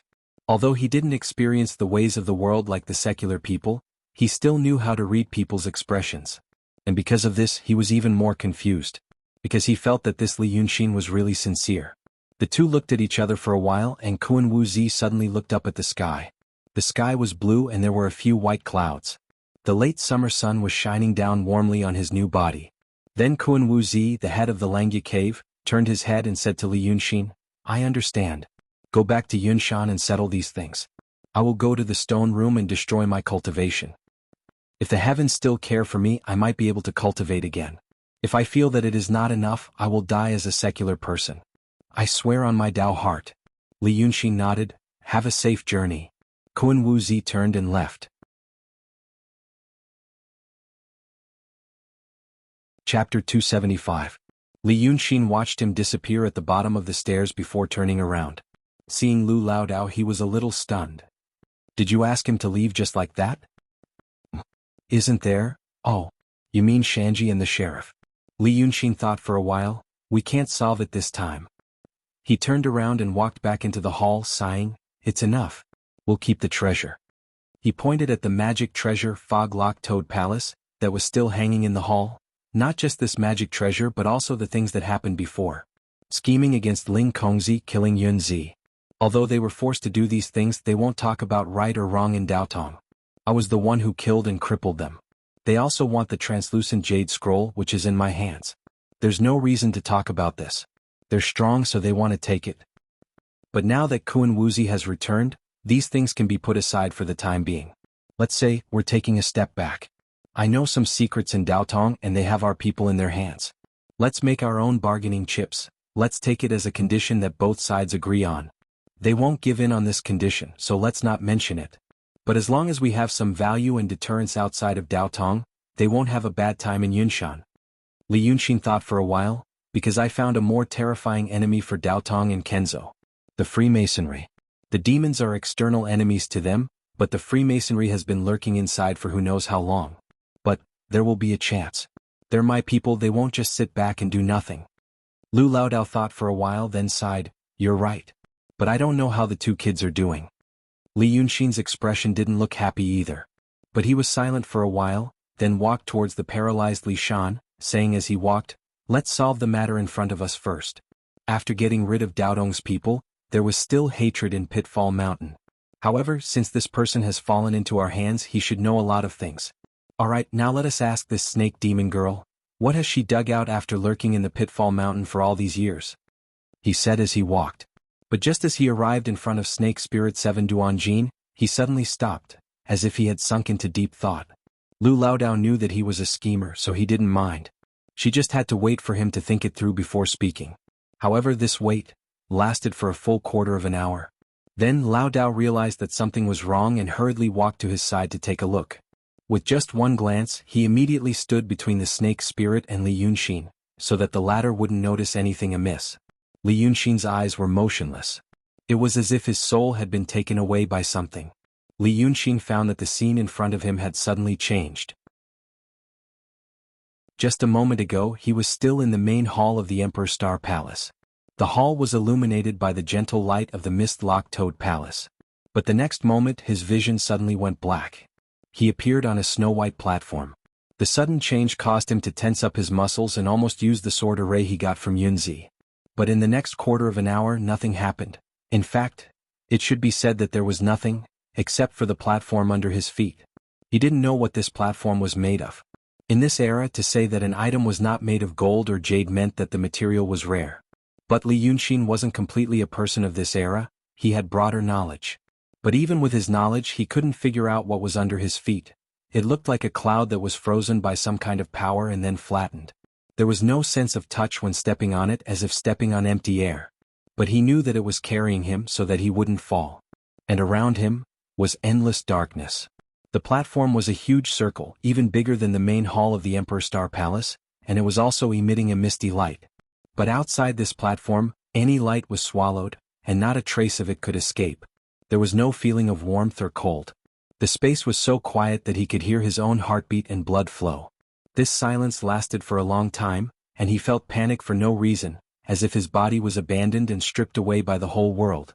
Although the surrounding space was big and empty, but Li Yunxin really felt a terrible pressure. What is this situation? He vigilantly observed the surrounding situation, and then tried to walk to the edge of the platform and look down. But there was still endless darkness and there was nothing. Li Yunxin slowly slowed down the rhythm of his breathing to quickly calm himself down. Then he said in a deep voice, "Which master is here? Can you come out and meet me?" But the voice quickly became weak after it left his mouth. It was as if the surrounding dark void could not only absorb light, but also sound. This made his words sound ethereal, as if they came from a very far place and not from him. But there was finally a response. That Kun Wuxia said that after he returned to Cloud Mountain, he crippled his cultivation in the stone chamber. Do you know what the stone chamber looks like? It looks like this. The voice suddenly came from all directions as if countless people were speaking at the same time. But this voice was familiar to Li Yunxin. By Yanjun. So he heaved a sigh of relief, but he also frowned slightly. The next moment, Bai Yanjun suddenly appeared 5 steps away from him. But he didn't look at him and only paced slowly on the platform talking to himself. You've been here for 15 minutes and you already feel uncomfortable. But if that Kun Wuxia really went to the stone chamber, according to Daodong's tradition, he has to stay for more than a month. There is no sound in this place and it's all empty space. If you stay here for a long time, you will be able to hear your own breathing and heartbeat. But this is still good, at least there is sound. If you stay here for a while longer, you won't even be able to hear the sound of your own body. After Bai Yanjun said all this, his gaze finally fell on Li Yunxin. This is the vacuum hell. The second level of the 18 levels of hell? It can't be considered too terrible of a suffering. But how do you feel now? Li Yunxin took a deep breath and said honestly, to people like me, it is indeed very terrible. Bai Yanjun narrowed his eyes and stared at him for a while, then shook his head.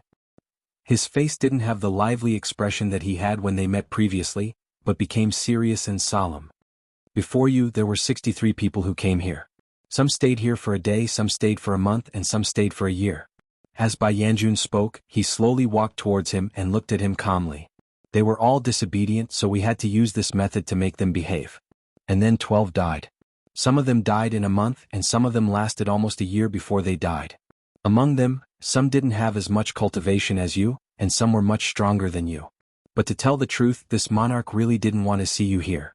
Because you are an interesting person, this monarch likes you. Bai Yanjun had already walked in front of Li Yunxin, and was face to face with him. Then, his 2 thin eyebrows rose up like a viper's and he said darkly, "But you, why didn't you listen?" Li Yunxin was silent for a while. Then he slowly took a step back and looked at Bai Yanjun. "Monarch, please tell me, where did I do wrong?" Bai Yanjun's expression finally relaxed. He sneered. "Where? When this monarch was at Pitfall Mountain, I told you to hand over the remnant soul of Kun Wuxia to me. You didn't hand it over, so be it. Because what you said was useful. After that, what did this monarch tell you to do?" Li Yunxin replied in a low voice, "Tell me to involve the Freemasonry." Bai Yanjun suddenly raised his head and turned around. After a few steps, he looked back at him. "Ah, you know it? But how did you do it? You told that Dao Tong to stop his army." "It's because of this." Li Yunxin smiled. Bai Yanjun stared at him. "This? Did I ask you to do anything else?" "Don't be angry, monarch. Listen to me." Li Yunxin was not afraid because of his terrible attitude. He even smiled again. "This is my original plan. I will go to Pitfall Mountain and persuade Evil King to take a group of demons to the city of Wei. The demons of the mysterious realm and the Taoists of the mysterious realm will fight, which will cause a local large-scale war. Then Bai Yunxin will take the dragon soul from the lake and Dao Tong will be more anxious. In this way there are demons and the dragon soul and they can't take care of it. Then they will have no time to take care of me. I can easily escape from Dongting and find a place to strengthen my force. But when Yama Jun asked me to involve the Freemasonry, I took the risk. I even put a few of my people in danger. Sanhua's body was destroyed. Making temporary adjustments at such a price, I made the Freemasonry a thorn in Daodong's side and brought it to the table. Yama Jun, look. The Freemasonry has now been involved in this matter by me. And the price is that I become a thorn in the Freemasonry's side. I can't disappear from Daodong's sight. Both sides regard me as the focus. I put myself in danger. And Yama Jun, your request is world chaos. This chaos will come a little later. It may be a month later, a year later, or 10 years later, but it will come eventually. If what I'm doing isn't considered working, then what is? Li Yunxin sighed. I'm working hard for you. But you treat me like this, I am very sad. Bai Yanjun listened to him saying so much, but he just smiled faintly. You are a smart person, so you don't have to pretend to be confused. Let me ask you, do you think I want to be friends and partners with you? Li Yunxin bowed his head slightly. I dare not have such improper thoughts. Then since you don't have these thoughts, you should know that I want a person to do things. I don't care about your situation. I only care about how you do what I ask you to do. Even if you are smashed to pieces in the end, you will do things well. This is good. Bai Yanjun squinted at Li Yunxin. So, do you understand? Don't delay my business because of you.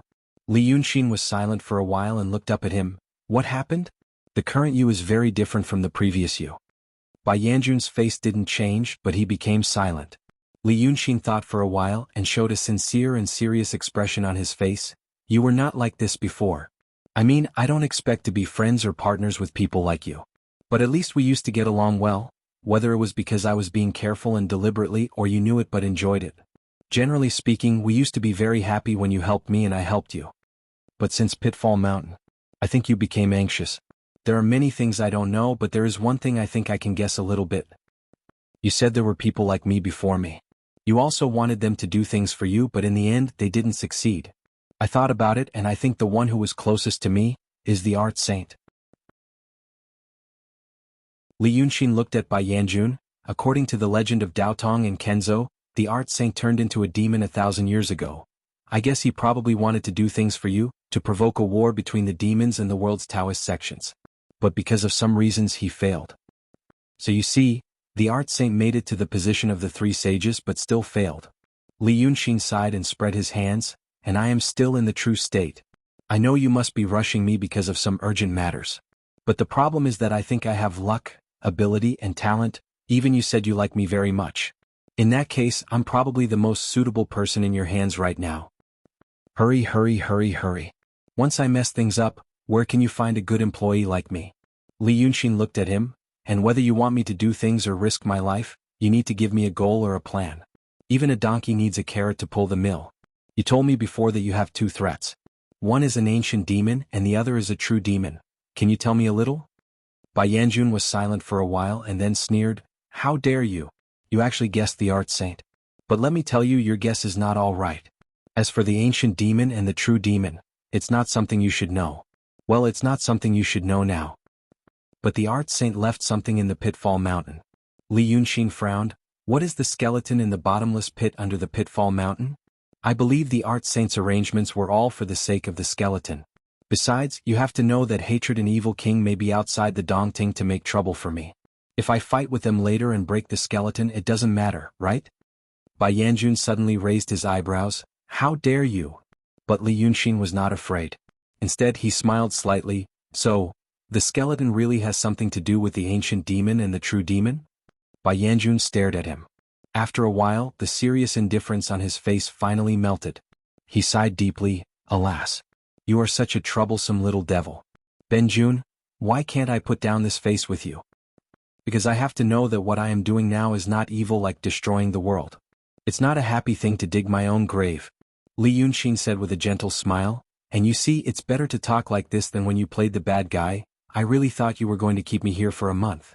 However, Bai Yanjun became silent after hearing his last sentence. Li Yunxin was stunned. Are you really going to keep me here for a month?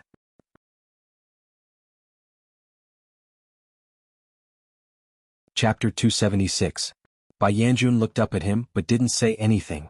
But he looked like he was hesitating and weighing, trying to make a difficult decision. After a while he said, You should know, this is the 18th layer of hell inside this sphere. In this place, the spiritual energy of heaven and earth is condensed inside, which is far from what the mortal realm can compare with. If I really let you stay here for a month and you can restrain your thoughts to endure the pain of the vacuum and cultivate properly, you will make tremendous progress. Think again, do you want to stay? But Li Yunxin didn't think about it at all and said without hesitation, No. Bai Yanjun raised his eyebrows in surprise. Huh? Why is that? Do you know how much convenience I've given you? I don't know about those people in the past, but I know myself. I'll go crazy. Li Yunxin said seriously, For me, the mind is as important a weapon as the body. I refuse to take any risks at this point. Moreover, according to what you just said, so many people have stayed here, and this place can be said to have rapid cultivation progress. Then they should all become very strong in the end. But the problem is that they all walked this path, but in the end they didn't succeed. It's clear that this kind of thing isn't a decisive factor. So even if I have to risk going crazy to try here, now is not the time. He thought for a while, but this won't be the only chance, right? I mean, what if I change my mind later? It depends on my mood. Bai Yanjun frowned. He stared at Li Yunxin for a while, then sighed, fine. If you don't want to stay, then don't stay. You just asked me about the skeleton. Now I'll let you know, but once you know, you really have no way out. From now on, no one in this world can know, and you must keep these words until you die. Do you still want to hear it? Li Yunxin said, yes. Then listen carefully. I'll only say it once, I won't explain again. Bai Yanjun's expression became solemn, and his speech became slower, which gave Li Yunxin an illusion. It was as if he had passed a checkpoint, and now it was time for the official unveiling of the plot. You also know about the arrangements left behind by the art saint. You should also know the stories he left behind. According to the legends of the Pitfall Mountain, the ancient devil was dug out from the ground. You can slowly understand the deeper meaning of this. It was also said that the primordial ancient devil had appeared, and that old devil Fulu and the 7 sons had to work together to suppress it. You can slowly understand the profound meaning behind this. If you want to know more, there is a reason why the evil king is guarding the bottomless pit of Pitfall Mountain. It's not convenient for me to tell you these things one by one. But in the end, those who understood would naturally understand. If you don't understand, then you're not someone who should understand. After Bai Yanjun said all this, he stared fixedly at Li Yunxin. For example, if you understand now, then I have chosen the right person. If you don't understand, then you're not the person I'm looking for. But he smiled wickedly.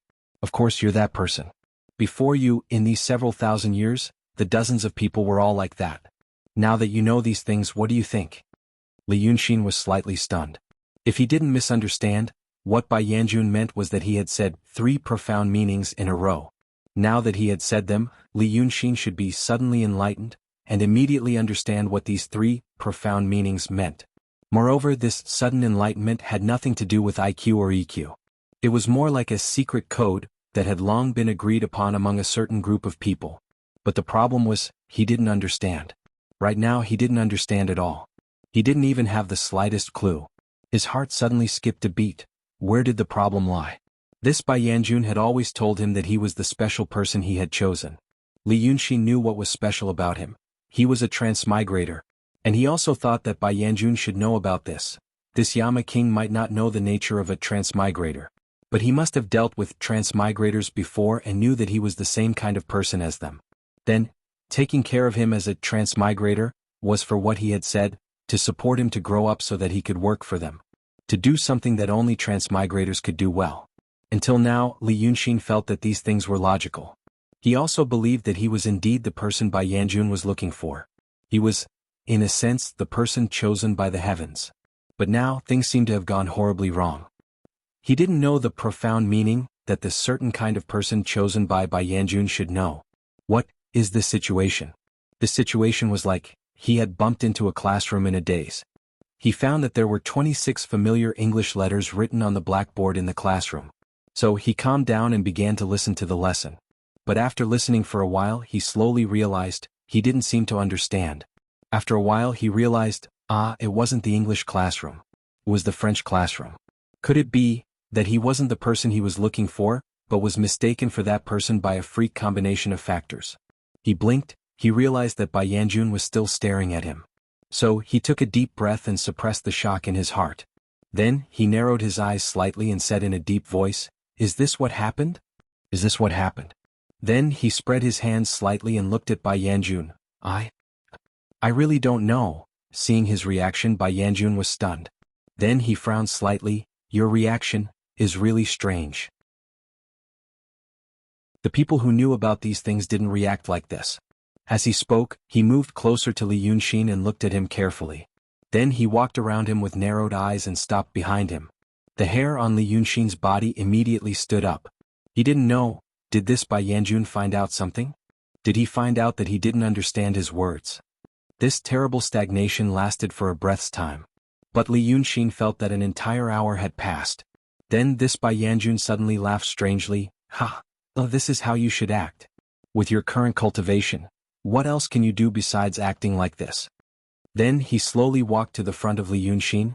Then, since you already know this, you should understand what you are doing with me. You should understand what you are cooperating with Ben Jun to do in the end. How could Li Yunxin understand what he was talking about? He only hated himself for getting to the bottom of it just now.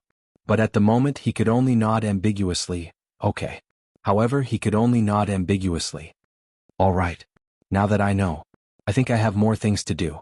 Yanjun, let's talk. Can you call me out immediately? Since I know. I think I have more things to do. That hatred and evil king may cause more trouble. Bai Yanjun looked at him with a smile. Do you really want to go out? Li Yunxin nodded seriously. He was afraid that something would happen again. The White Hell Lord actually laughed again and said without hesitation, that's good too. I'll send you out. But you have to know this is the second level of the 18 levels of hell, the hell of vacuum. One level above is the first level, the hell of rebirth. I will tell you to go back from there. When he said this, his tone was strange as if there was another meaning hidden in his heart. But Li Yunxin couldn't hear it. This Bai Yanjun had too many secrets, he didn't even have a clue. He only felt that there might be something strange about the hell of rebirth mentioned by Bai Yanjun. But how could he know what was strange about it? He could only take a deep breath and was about to say, then let's go, but everything in front of him suddenly twisted. Then he heard some kind of strange but familiar voice. As soon as this voice appeared, he felt his head go numb. A terrible feeling of suffocation hit him like an avalanche, as if his head was pressed under water and he couldn't breathe. Even his hands and feet were tied tightly, he couldn't struggle. Li Yunxin suddenly shouted, but his voice was immediately choked by a mouthful of water. He desperately wanted to cough out the water in his lungs, but the second mouthful of water came in, and he couldn't squeeze out any air from his lungs. How could he cough? It was this terrible painful experience that made him suddenly open his eyes. He woke up. His swaying vision. The dark and cobweb-covered ceiling. His vision began to turn dark because of the extreme lack of oxygen, and there were spots of light. A man with a twisted face was holding a water bottle, slowly pouring water on his face. At this time, Li Yunxin realized that his mouth and nose were covered with several layers of towels. The towels were soaked and stuck to his face. He couldn't breathe and all he experienced was the feeling of suffocation like he was drowning. And the man slowly poured water on his face as if he was enjoying the process. He even took a puff of smoke and then puffed the smoke out of his mouth. But Li Yunxin couldn't smell the smoke. At this moment he was on the verge of losing consciousness. But his mind suddenly became extremely clear. He moved his eyes spasmodically, and saw this strange but familiar room. It looked like an abandoned unfinished building. It should be in the suburbs. It was night. A portable flashlight hung on the concrete wall to illuminate the room. He was tied to 2 tables. His hands and feet were tied by belts and he couldn't move. Another 2 people were beating his legs with wooden sticks, starting from his toes all the way to his knees and smashing every inch of his bones. The terrible feeling of suffocation and the terrible pain were like sharp knives cutting his extremely clear consciousness. This kind of pain and experience, it was very familiar. He died of waterboarding. Eat me, ha. The man who poured water on his face glared and roared at him with a twisted face. Eat me? He raised his hand and smashed down. But the next moment, the world suddenly became quiet. All the sound and pain disappeared. Li Yunxin opened his eyes. He saw Lu Laodao standing in front of him, staring at him in panic. The late summer afternoon sun was shining into the nave of Ziwei Palace.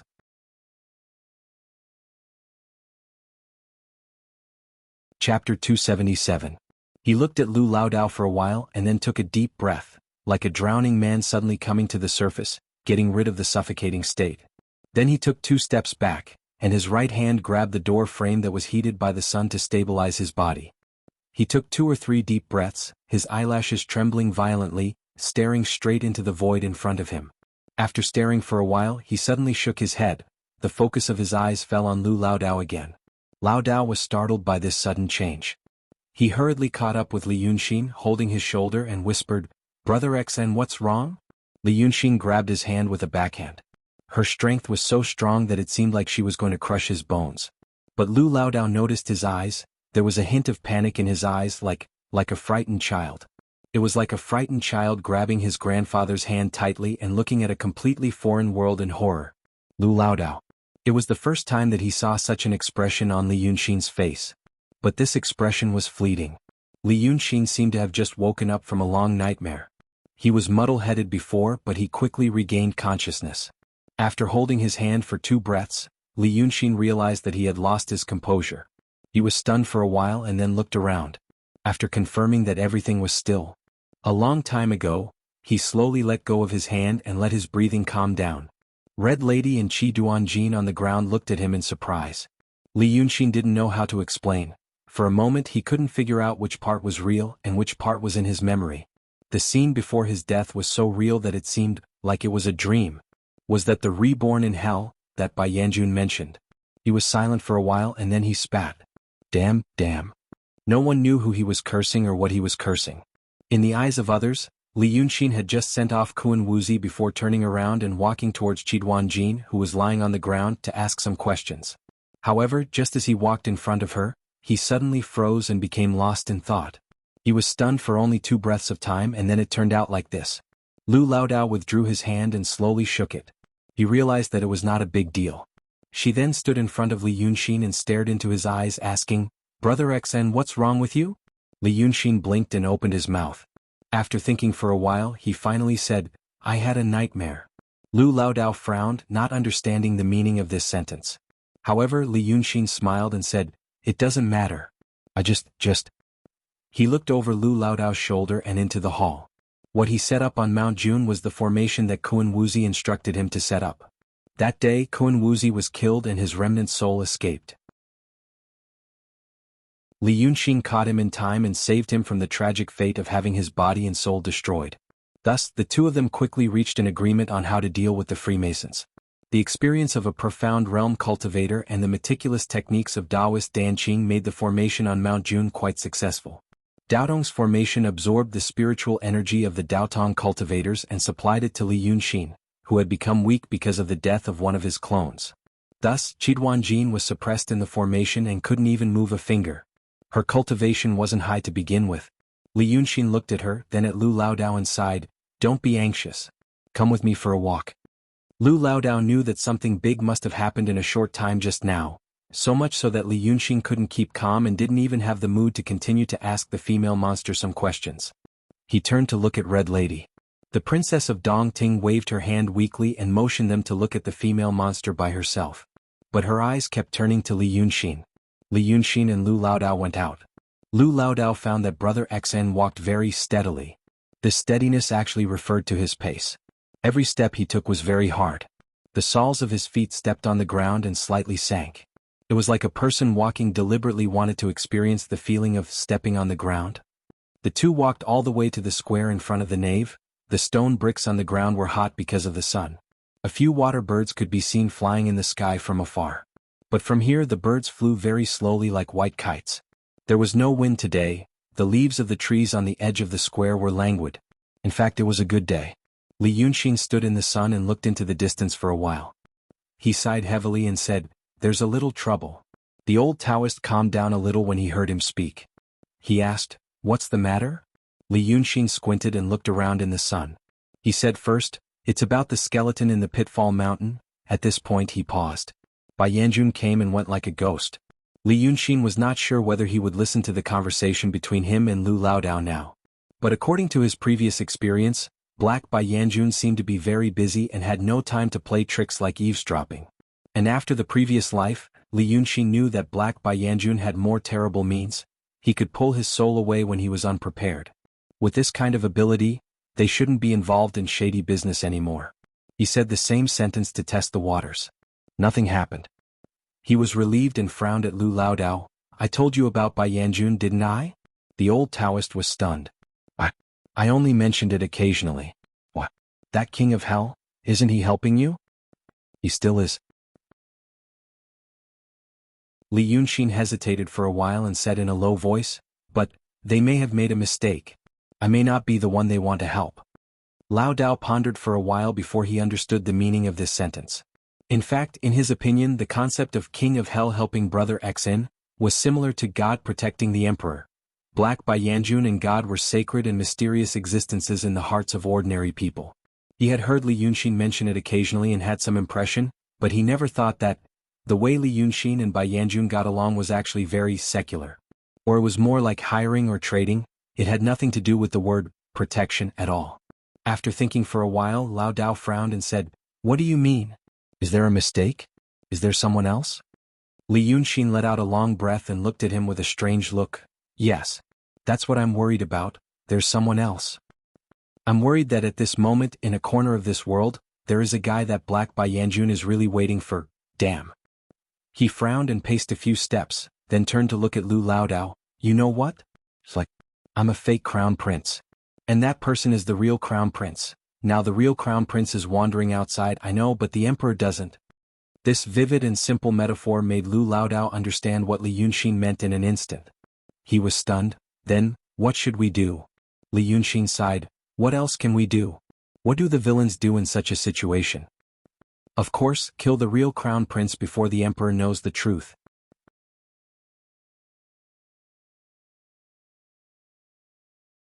Chapter 278. After listening to his words, Lao Dao frowns and thinks for a while. Then he says hesitantly, Brother Xen, can you tell me more details? It's just that, you are not in a good state now. As he says so, he reaches out and lifts Li Yunxin's back. A corner of his robe is stepped on, but Li Yunxin doesn't notice it at all. Li Yunxin is stunned. Although he is unrestrained, he is a person who cares about his image very much. Now he even ignores such a detail on his body. It can be seen that he is confused. If he is confused, it is easy to draw wrong or partial conclusions. Lu Laodao is worried about this. He understands Lu Laodao's kindness. He also realizes that the person beside him is probably the only one in the world who can keep up with his thoughts and have a good talk with him. He is a little touched in his heart. So he tries to calm himself down slowly. After calming down, he recounted the matter to old Lu in a way that he could hear. This thing. I'll give you an example. For example, we set up a little monster protection association in Dongting. Now we are going to destroy Daotong. As for you, old Lu, you should go and infiltrate the orthodoxy first. Then our people will lurk in Daotong to make trouble. For example, the password of the dragon cult is Dragon Cult Master. Enjoy immortal happiness forever. Now a monster goes to Daotong and you say Dragon Cult Master when you meet him, the monster will naturally know the next sentence is, enjoy immortal happiness forever. So you confirm each other's identities in Daotong, right?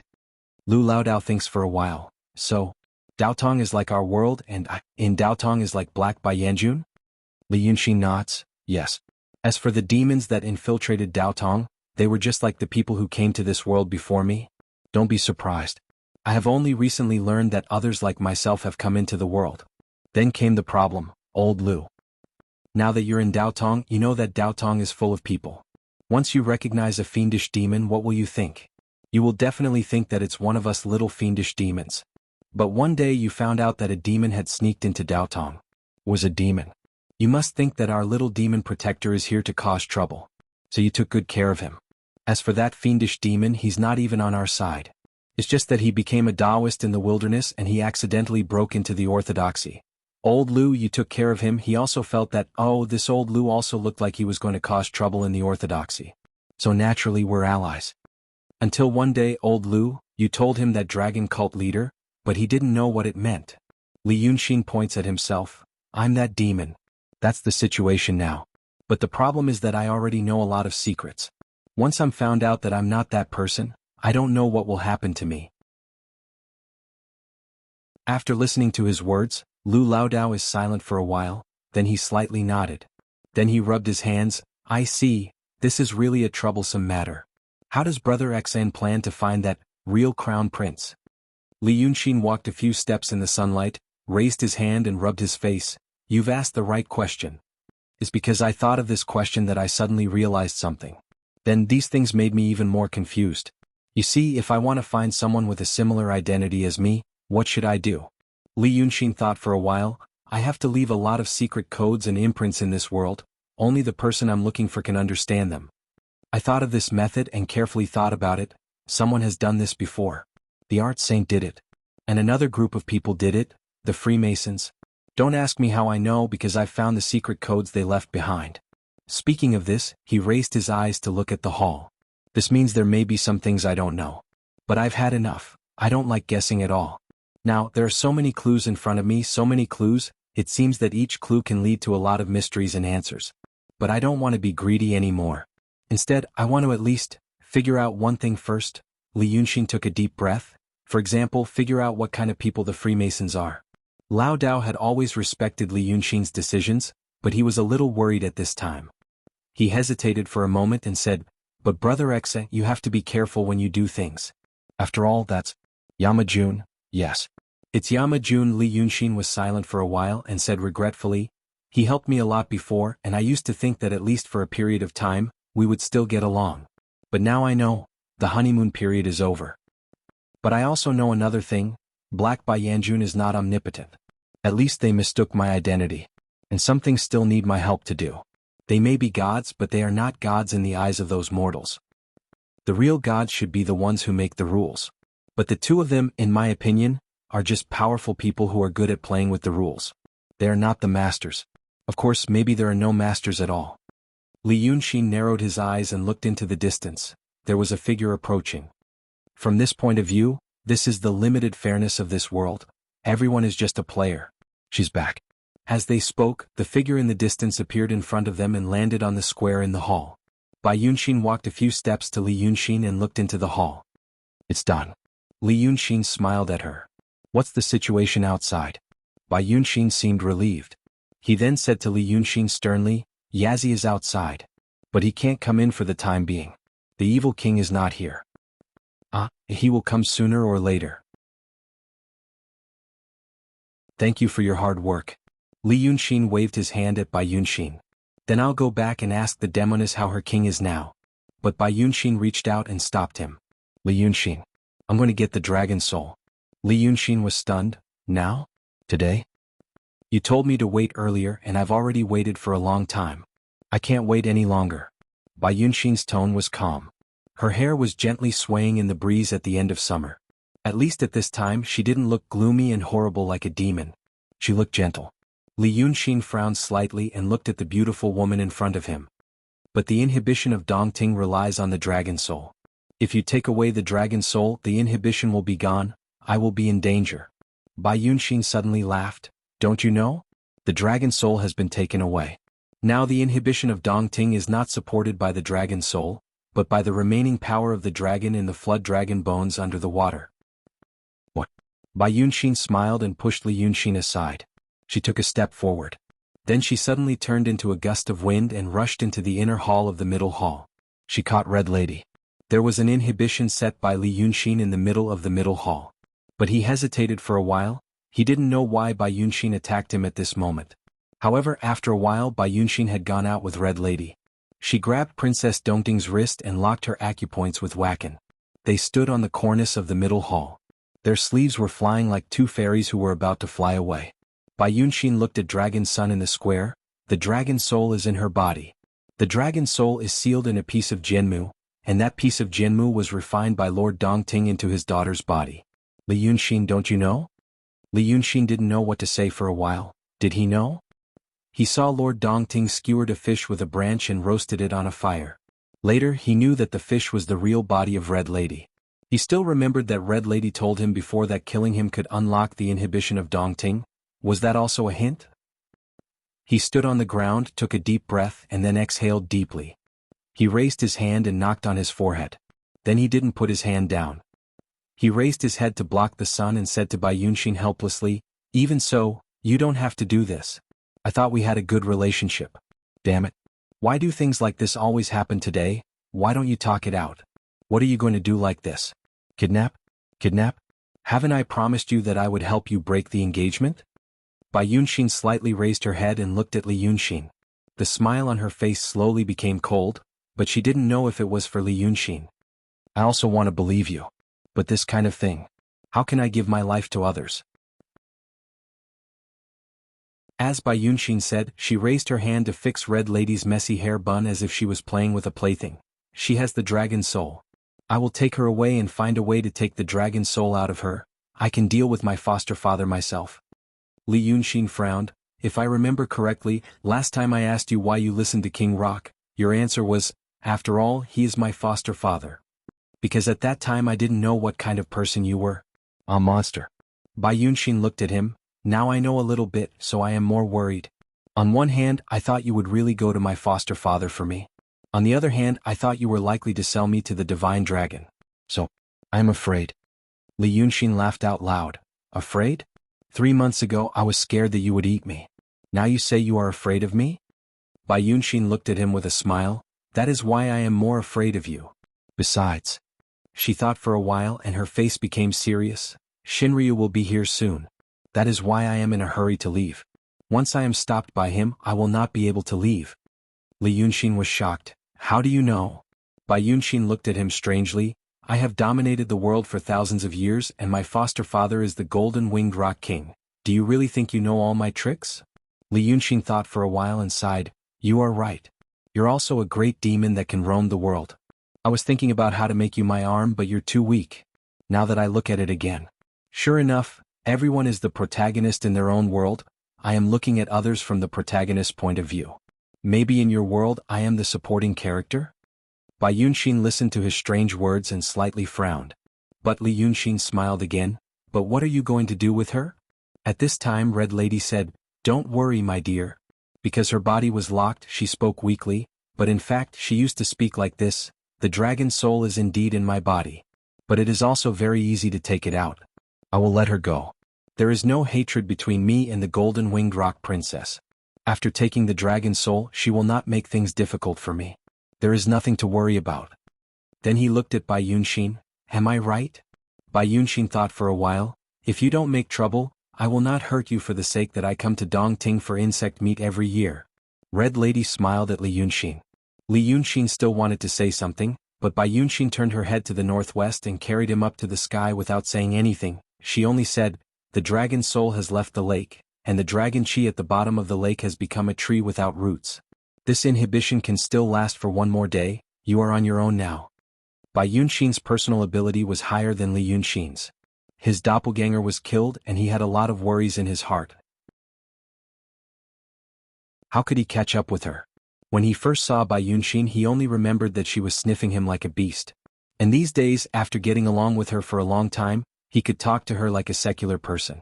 But at this time, Li Yunxin realized that deep down, Bai Yunxin was still the monster he met for the first time that night.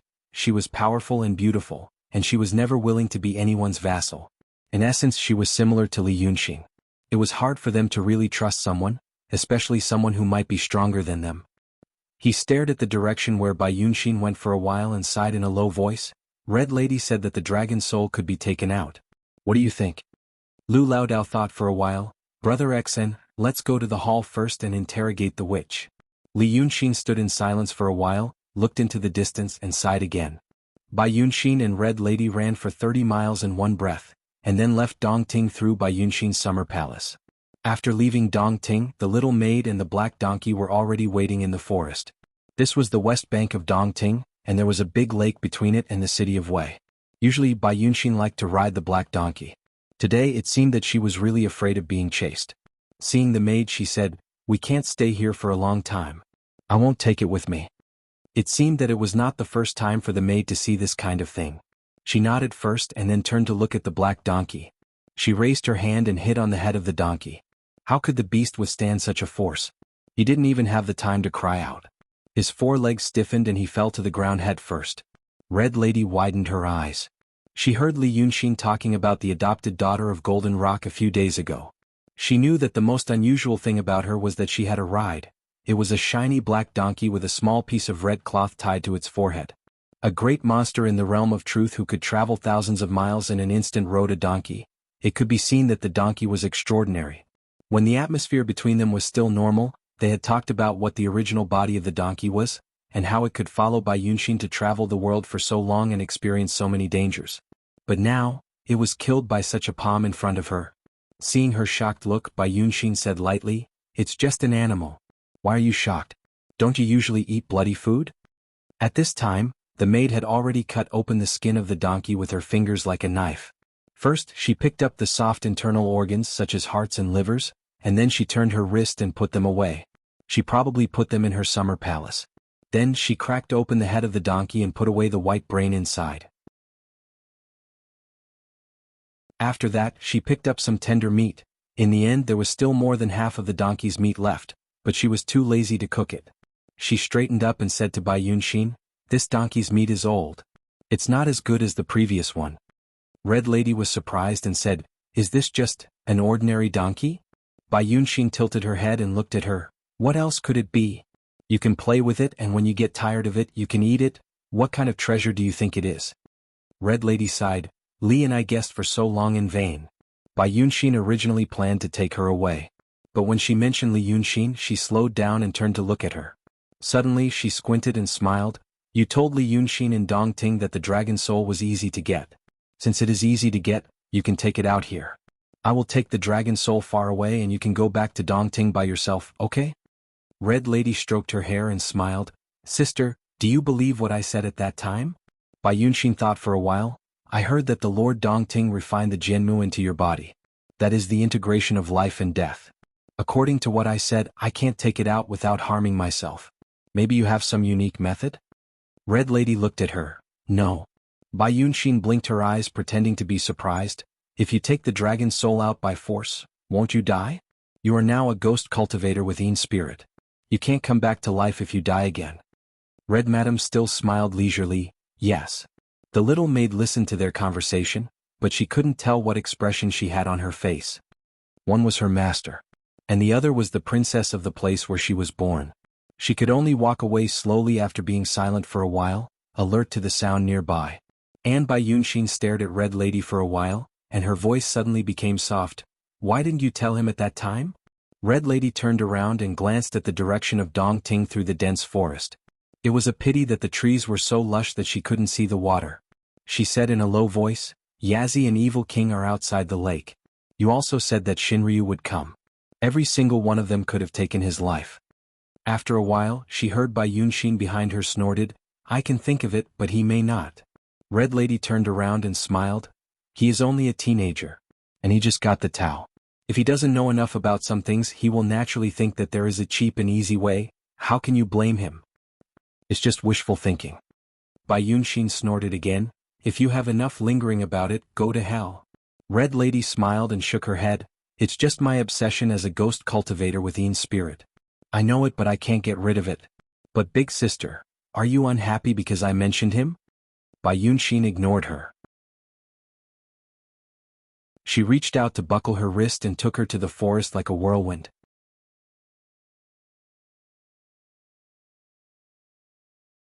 Chapter 279. The two beautiful demonesses, each with their own thoughts, fled into the dense forest. Let's talk about Li Yunxin. His hands were stained with fresh blood. The blood came from 7th Duanjin's body. The demoness used to be pretty, but now she could no longer be seen. Her face was swollen like a steamed bun. Not to mention squeezing her eyes into a slit. She couldn't even see a slit. Her limbs were bent at strange angles as if they were broken by someone. Not just once but several times. His clothes were already in tatters, and his flesh had bloomed like a flower. It was not even cut but torn open while he was still alive. And Li Yunxin was standing in front of her, breathing heavily. His fists were torn, and the blood on them was both the demoness and his own. Lu Laodao's eyes and mouth were wide open, but he couldn't say anything. 7th Duanjin was a demon at the peak of the transcendent state, while Li Yunxin was at the true state. The difference between the transcendent state and the true state couldn't be measured with logic. Logically speaking, Li Yunxin should have been able to crush the snake demon into nothingness by raising a finger seriously. But he didn't use any spirit energy or spells. Instead, he used his own physical strength, like the officers in the prison in the mortal world, to extort confessions from prisoners. This was the reason why Lu Laodao was stunned. If anyone else did this, Lu Laodao wouldn't be surprised. But it was Li Yunxin. He knew that Li Yunxin was almost out of control. Although it was still within the limits of self-control, it was still out of control. He lost his previous disguise, patience, and grace. He became a hysterical and terrifying thug, pouring the most primitive force into the body of a demoness. Lu Laodao didn't know how to define Li Yunxin's current state. This was not mentioned in the heart study that Li Yunxian had passed on to him. It started after Red Lady was taken away by Bai Yunxin. Li Yunxin was silent for a while and sighed a few times. Then he went to the main hall of the palace hall and asked Qi Duanjin a few questions. The snake spirit naturally wouldn't say anything. And so it began. Right now, Li Yunxin was staring straight at the snake spirit, breathing heavily. The violence had been going on for an hour. He should also be tired. Lao Dao took a deep breath and called him in a low voice. Brother Xen, Brother Xen. He called out a few times, but Li Yunxin turned a deaf ear to him. Panting like a cow, he stared at the Qi Duanjin on the ground. Lao Dao raised his voice slightly. Brother Xen. Li Yunxin heard it. He turned his head abruptly and stared at him like a beast immersed in killing intent. The old Taoist was a little scared by the scary look in his eyes. But he still gathered his courage and said, "Brother Xen, it's time to wake up." But Li Yunxin only looked at him. He stared at him for a while like a snake. Suddenly he said, "Do you believe it?" Lu Laodao was stunned. "Ah?" But Li Yunxin didn't seem to expect him to answer.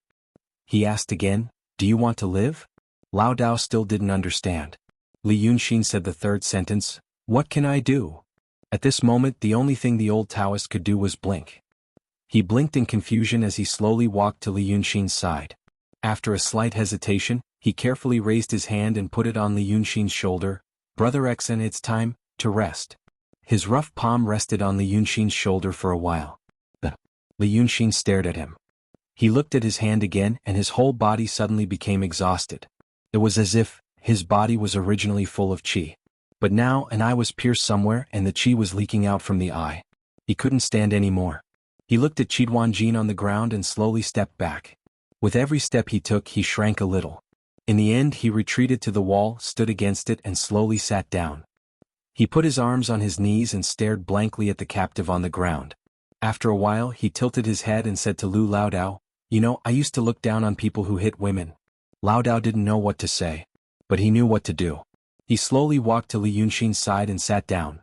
This dragon son, dragon king, a demon in the real realm, and a Taoist priest with profound cultivation, had just defeated the enemy's terrible plot and became the winner 2 hours ago. But at this moment, he was like a child again. Li Yunxin was still looking at him. It was already past noon, and the sun was slowly setting in the west. The sunlight at noon was bright white, and the afternoon sunlight had a faint orange color. Thus, the pale yellow sunlight shone through the window of the nave and shone on Li Yunxin's face, making his hair and pupils light brown. He really looked like a child. He sat against the wall in the sunlight, and looked at Lu Laodao without blinking. "She's not a woman. She's a demon. She wants to harm me. You see, she's a female demon now. Who knows if it's a man or a woman hiding in her body?" Laodao said, "Yes. Who knows? It might not be a woman. Besides, she's a demon, not a human. She's an enemy, not a friend." Yes, it's like what you said." Li Yunxin stared at him. He had a pair of beautiful eyes. At this moment, his eyes were wide open, and there was a sense of innocence and childishness. If one didn't look at his bloody hands. "I'm on the edge now." Li Yunxin looked at Lu Laodao. "On the edge of the cliff that is about to collapse completely, don't you think?" His tone was a little nervous. "I want to analyze. Analyze. I look at myself. Look at yourself. Originally, I killed the Freemasons and everything was fine. But suddenly knowing that I might be a fake crown prince, oh my God, what a terrible blow, as if the whole world is against me. But there are still great demons in the mysterious realm waiting for me. Maybe they'll kill me. I heard that Shinryu is also coming. I don't know if he's an enemy or a friend. Damn, I killed his son." Lu Laodao stretched out a hand, put it on Li Yunxin's shoulder again and patted it. Li Yunxin paused but still continued, "Haha, so many bad things, every one of them is a matter of life and death. Haha, people who see it don't think it's a big deal, I'm too weak. Damn. Those people, in life, their girlfriends cheated on them, they were fired, they failed their courses, they ran out of money, the rent was due, they lost their mobile phone and they caught a cold, they feel like the world is ending and they can't live anymore. Why do I feel like it's the end of the world?" When he said the last sentence he almost roared. Lu Laodao's hand on his shoulder could feel the vibration of his body. The old man didn't know what Li Yunxin's last words meant. But he knew roughly what it meant. He hesitated for a moment and slowly moved his hand up. He put it on the top of Li Yunxin's head. Then slowly he stroked his hair. He whispered, "No one will laugh at you. Brother Xian, no one will laugh at you. It's just the two of us, only the two of us in this house. If you want to say something, just say it. I'm listening." Li Yunxin stared at him. After staring for a while he exhaled. His body slowly collapsed, and fell on Lu Laodao's body. Like a grandson who had been wronged, he fell on his grandfather's body. Lu Laodao's body stiffened. But he soon relaxed. He exhaled softly and slowly patted Li Yunxin's back with his hand. He heard Li Yunxin say, "What can I do? What can I do? Then should I fight with her? Psycho. I might not even be able to beat her. And then I'll be wiped out by the people outside? Psycho." He muttered to himself as if he was sleep-talking. After talking to himself for a while he said, "I want it too. Psycho. Psycho. Psycho woman. The old Taoist slowly understood. But just as he thought of a few words to say to Li Yunxin, Brother Xian's tone changed again. I'll go back sooner or later. Bastard. I was going to play with you slowly and eat you. Ha, you're lucky and your brother is fierce enough to save you, huh? I didn't expect that I'm doing well here, huh? I'll go back sooner or later. Li Yunxin's tone became violent. Like an evil beast hiding in the darkness, he stared at the enemy with his blood-red eyes and cursed in a low voice. He poured out the most vicious words in Lu Laodao's arms as if he was narrating a revenge story, but he used a lot of words that Lu Laodao had never heard before. He really couldn't understand. But he knew it was not a bad thing. Suddenly Li Yunxin, who was on the verge of collapse, entered the last stage: doubt, denial and self-comfort. And now, he was trying to use the terrible memories to rebuild his strong psychological defense mechanism. It was those terrible memories that became the fuse for everything today. He saw Li Yunxin's loss of self-control earlier, like waking up from a nightmare. Lu Laodao really didn't know what kind of terrible past Brother Xian had gone through. But he waited at ease, like a grandfather holding a grandson. After a quarter of an hour, Li Yunxin didn't speak anymore. He became silent in Lu Laodao's arms. Lu Laodao felt Brother Xian's body slowly became stiff, like a stone. He thought for a moment, then slowly stood up and walked out the door without looking at Li Yunxin. The afternoon sun was still shining gently. The middle hall of Ziwei Palace in Mount Jun was peaceful at the moment. The cicadas in the forest were chirping. Although they didn't have long to live, they were still chirping hoarsely. The breeze blew through the forest leaves and the moisture soaked Mount Jun. The sun shone on the ground. Some stone bricks on the ground were missing a corner, and ants were crawling along the cracks. Lao Dao's Taoist robe was soon warmed by the sun. He rubbed his hands gently. He basked in the sun for a while. Then he heard steady footsteps coming from the door. Li Yunxin walked behind him. Sorry? His voice was low, like a child who had done something wrong. Lu Laodao didn't turn around, just smiled. Hi. After a while, this is the first time. And the last time. Li Yunxin's voice became steady again.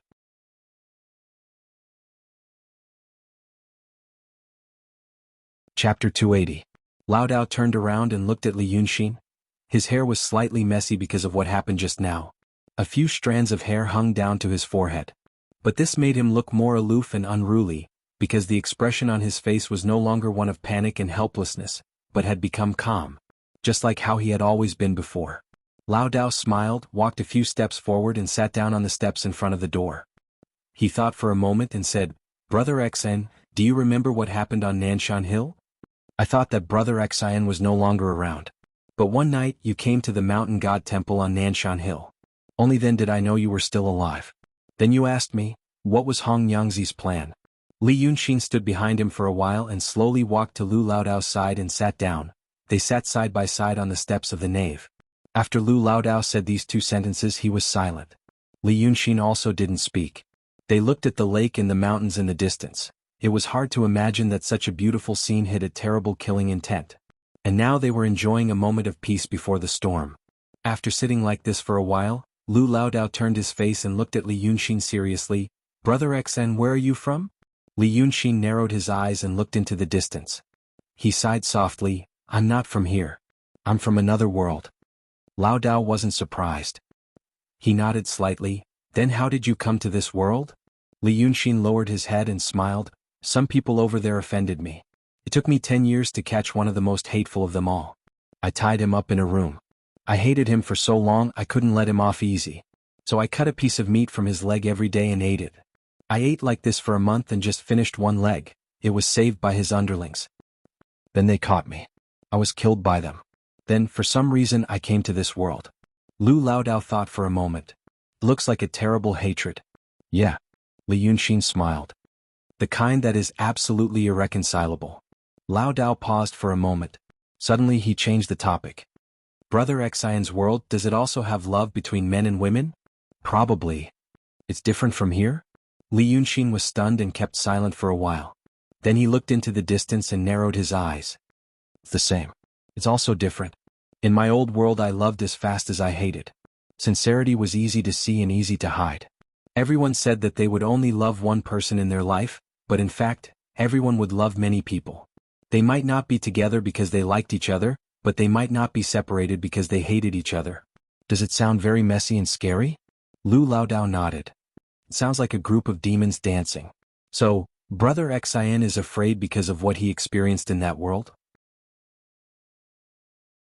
Li Yunxin was silent for a while and said, I didn't experience it in that world either. Laodao was surprised. Brother Xion's world, is it human?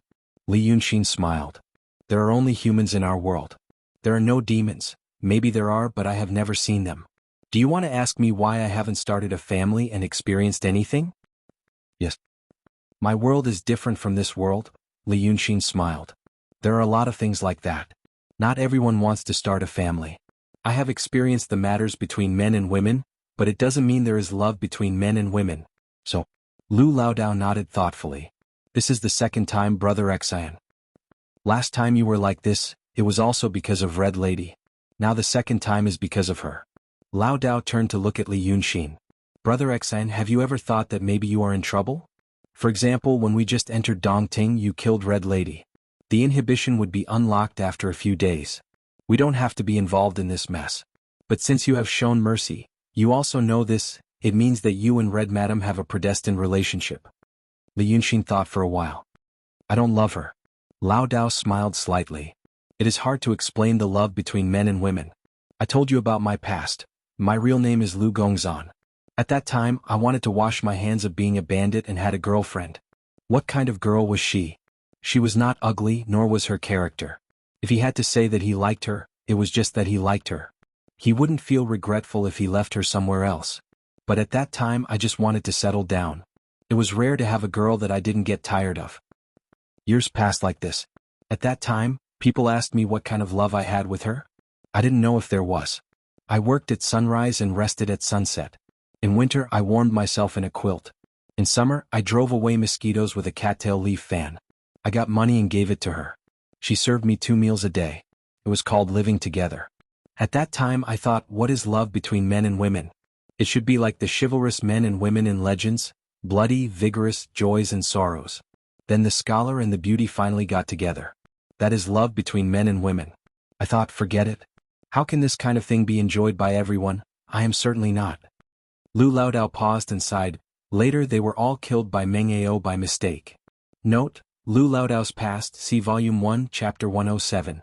When I saw that they were gone, I realized, that kind of feeling that I had never experienced before. Losing my sword and saber is a kind of feeling. Losing my parents is also a kind of feeling. But at that time they were gone, but it was not the same thing as losing a treasure or losing my parents. At that time I realized, that is probably love between men and women. I thought I had never experienced it before, but I have always been experiencing it. So, although Brother Xin is extremely smart and knows how to read people's minds. But since you have never experienced it before, how do you know if you are experiencing it now? Li Yunxin listened to Lu Laodao's words and was silent for a while. Then he raised his head. What you said makes sense. But I still feel that it is not. I have forgotten a lot of things in the past. I didn't think about it for more than 10 years. But when I suddenly experienced it again, it was like a floodgate was opened. Most of my pressure recently is related to life and death. All these factors are gathered together, so I almost collapsed. I know all these things, and I also have a way to adjust my mentality. He thought for a while and slowly stood up. But about Red Lady, maybe you are right. It is not that I am right about the love between men and women, but that she may become a disaster for me. When I was in the city of Wei, Yunzi said that even if I am a demon, I still need to find the Taoist heart. After that, Kun Wuxia also said the same thing. Li Yunxin smiled. In fact, I have that thing for a long time. Self-hypnosis, psychological suggestion, consciousness strengthening. Call it what you will, use these things to create something like an obsession. Taoist priests and swordsmen abandon their feelings and desires. They practice until they have no feelings and almost don't care about anything. They don't care about anything. So, they need something called the Taoist heart to support themselves. What's the difference between it and the obsession of ghost cultivators? I have the Taoist heart. I have to walk on the path of cultivation of Taoist priests and swordsmen. Li Yunxin frowned. After thinking for a long time he finally said, then I will go through this tribulation, if it is really a tribulation. Lu Laodao gently exhaled. How will Brother Xeng go through this tribulation? I will go through it in the way that Daotong and Kenzo people go through it. Li Yunxin looked at Lu Laodao. My father Li Chunfeng once told me that it is the most convenient to go through the love tribulation in the real state and the mysterious state, to separate a real body and fall into the mortal world with others. If I succeed in the tribulation, I will cut off that clone, which can be regarded as cutting off a relationship. This tribulation will be considered over. I don't know what the principle is, but since Taoist priests and swordsmen have been doing this for thousands of years, it should be effective. So, when I get through those things outside, I will go to find Red Lady. If she is not dead, I will give her the fruit of love. Lu Laodao listened to his words carefully and then thought about it seriously. Finally he nodded. If it works, it is also your style of doing things, Brother Xen. I thought you would be secretive about this kind of thing, but now that you have really decided to do it, you are not shy. Alas, no wonder you can make rapid progress in cultivation. After all, you have a clever heart. Li Yunxin's face was as calm as usual. It is just something that has to be done. At this time, the dim yellow color in the sunlight became more and more intense. Looking to the west, the sun was hanging alone at the intersection of the water and the sky. There were no clouds around the sunset, and it looked like a red marble. After all, it was the end of summer. The sky gradually became a little cold in the evening. If he squinted his eyes and looked carefully, he could see a faint crescent moon in the dark blue sky. Li Yunxin and Lu Laodao looked at the scenery in the distance for a while and slowly frowned, because the sky seemed to be flickering slightly. It was like this Dongting was originally covered by a huge glass cover. Now the cover was about to melt, so the scenery on the top of the sky was slowly distorted. The flickering became faster and faster, and finally connected into one, as if the fiery sun was trembling by itself. But finally, after a quarter of an hour, the flickering stopped. Li Yunxin seemed to hear a pop sound in his ear, as if a big soap bubble burst. Therefore he and Lu Laodao both knew that the enchantment of Dongting disappeared, faster than Bai Yunxin predicted. Li Yunxin took a few steps forward and turned to Lu Laodao. The snake monster said before. Hatred and Evil King were both injured. Evil King is still in the Pitfall Mountain, but hatred came to me. But now hatred is still hatred, and he will become another person when it gets dark. Li Yunxin said while looking up at the sunset. According to the past situation, there were still 2 hours before it was completely dark. He turned his head again. I am going to talk to him now, and then we will follow the plan. Lu Laodao nodded. Okay. You have to be careful. Li Yunxin smiled and turned to the lake. I won't die.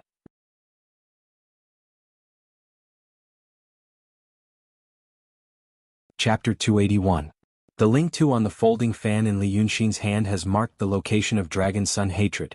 He doesn't move. In fact, Dragon Sun comes to Dongting after noon.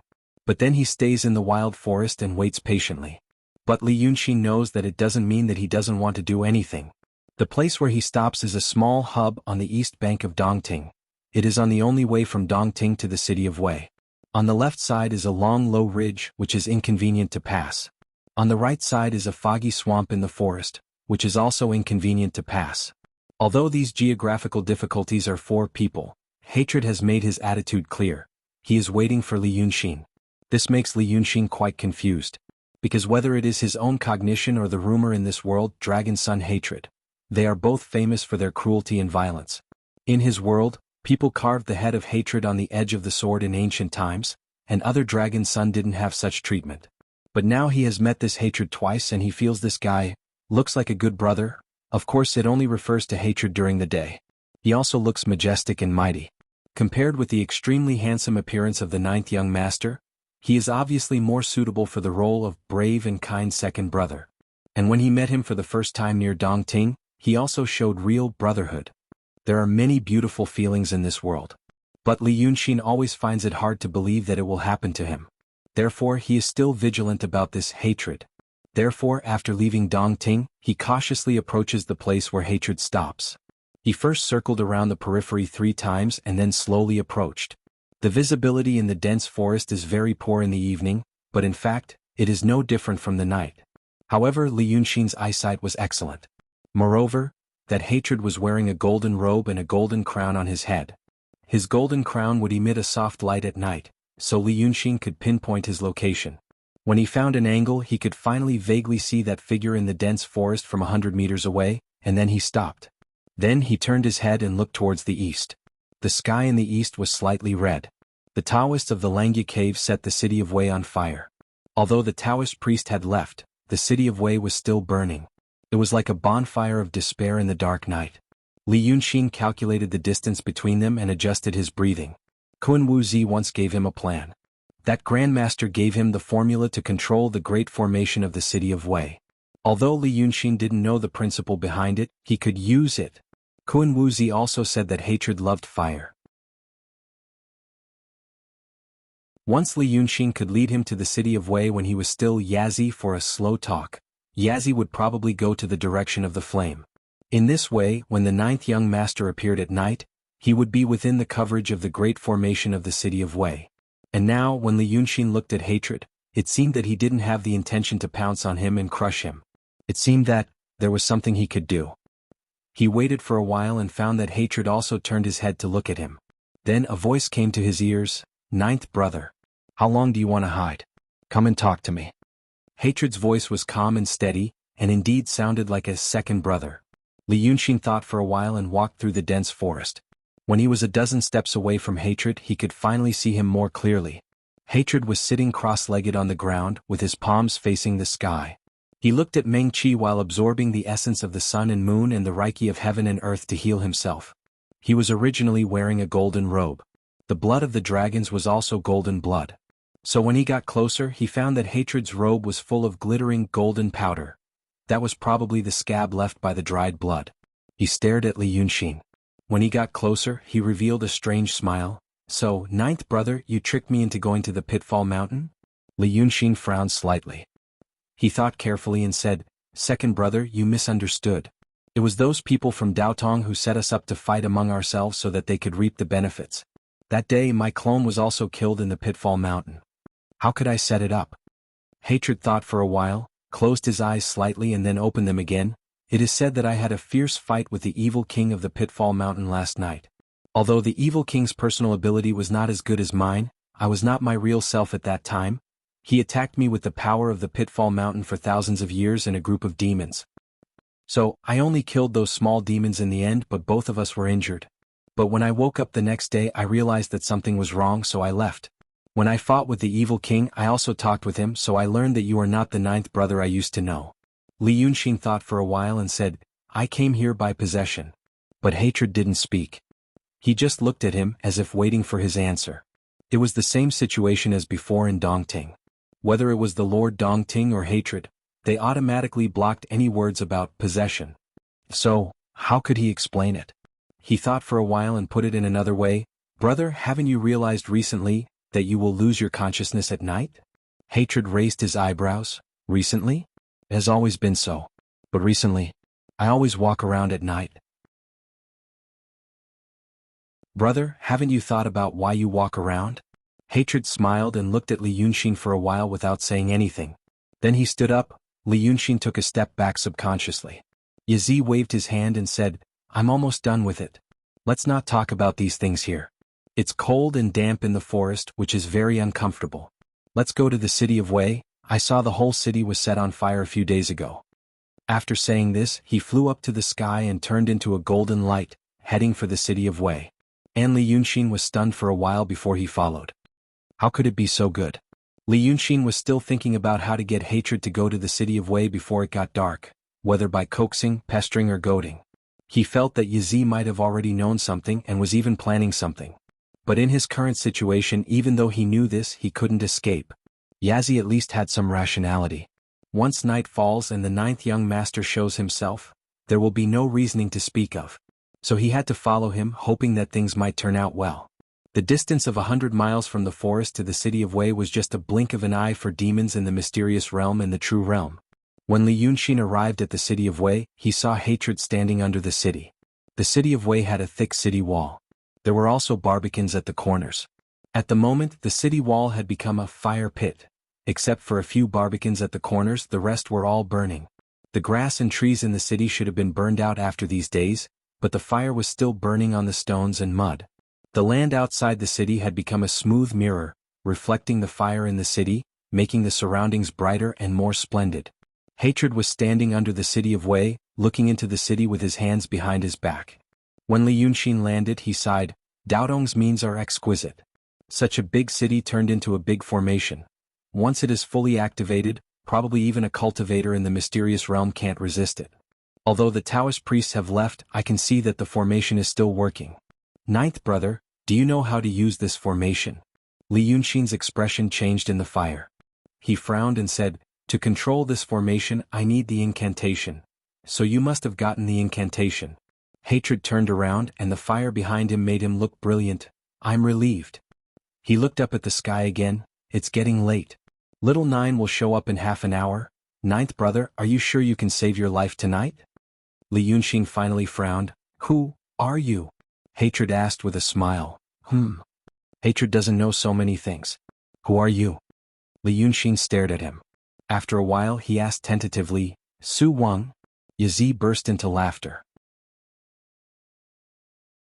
He paced a few steps with his hands behind his back and turned to look at Li Yunxin. I'm not Su Wang. I'm your second brother. But it's rare to see you like this. They all say you have a deep mind and a good plan.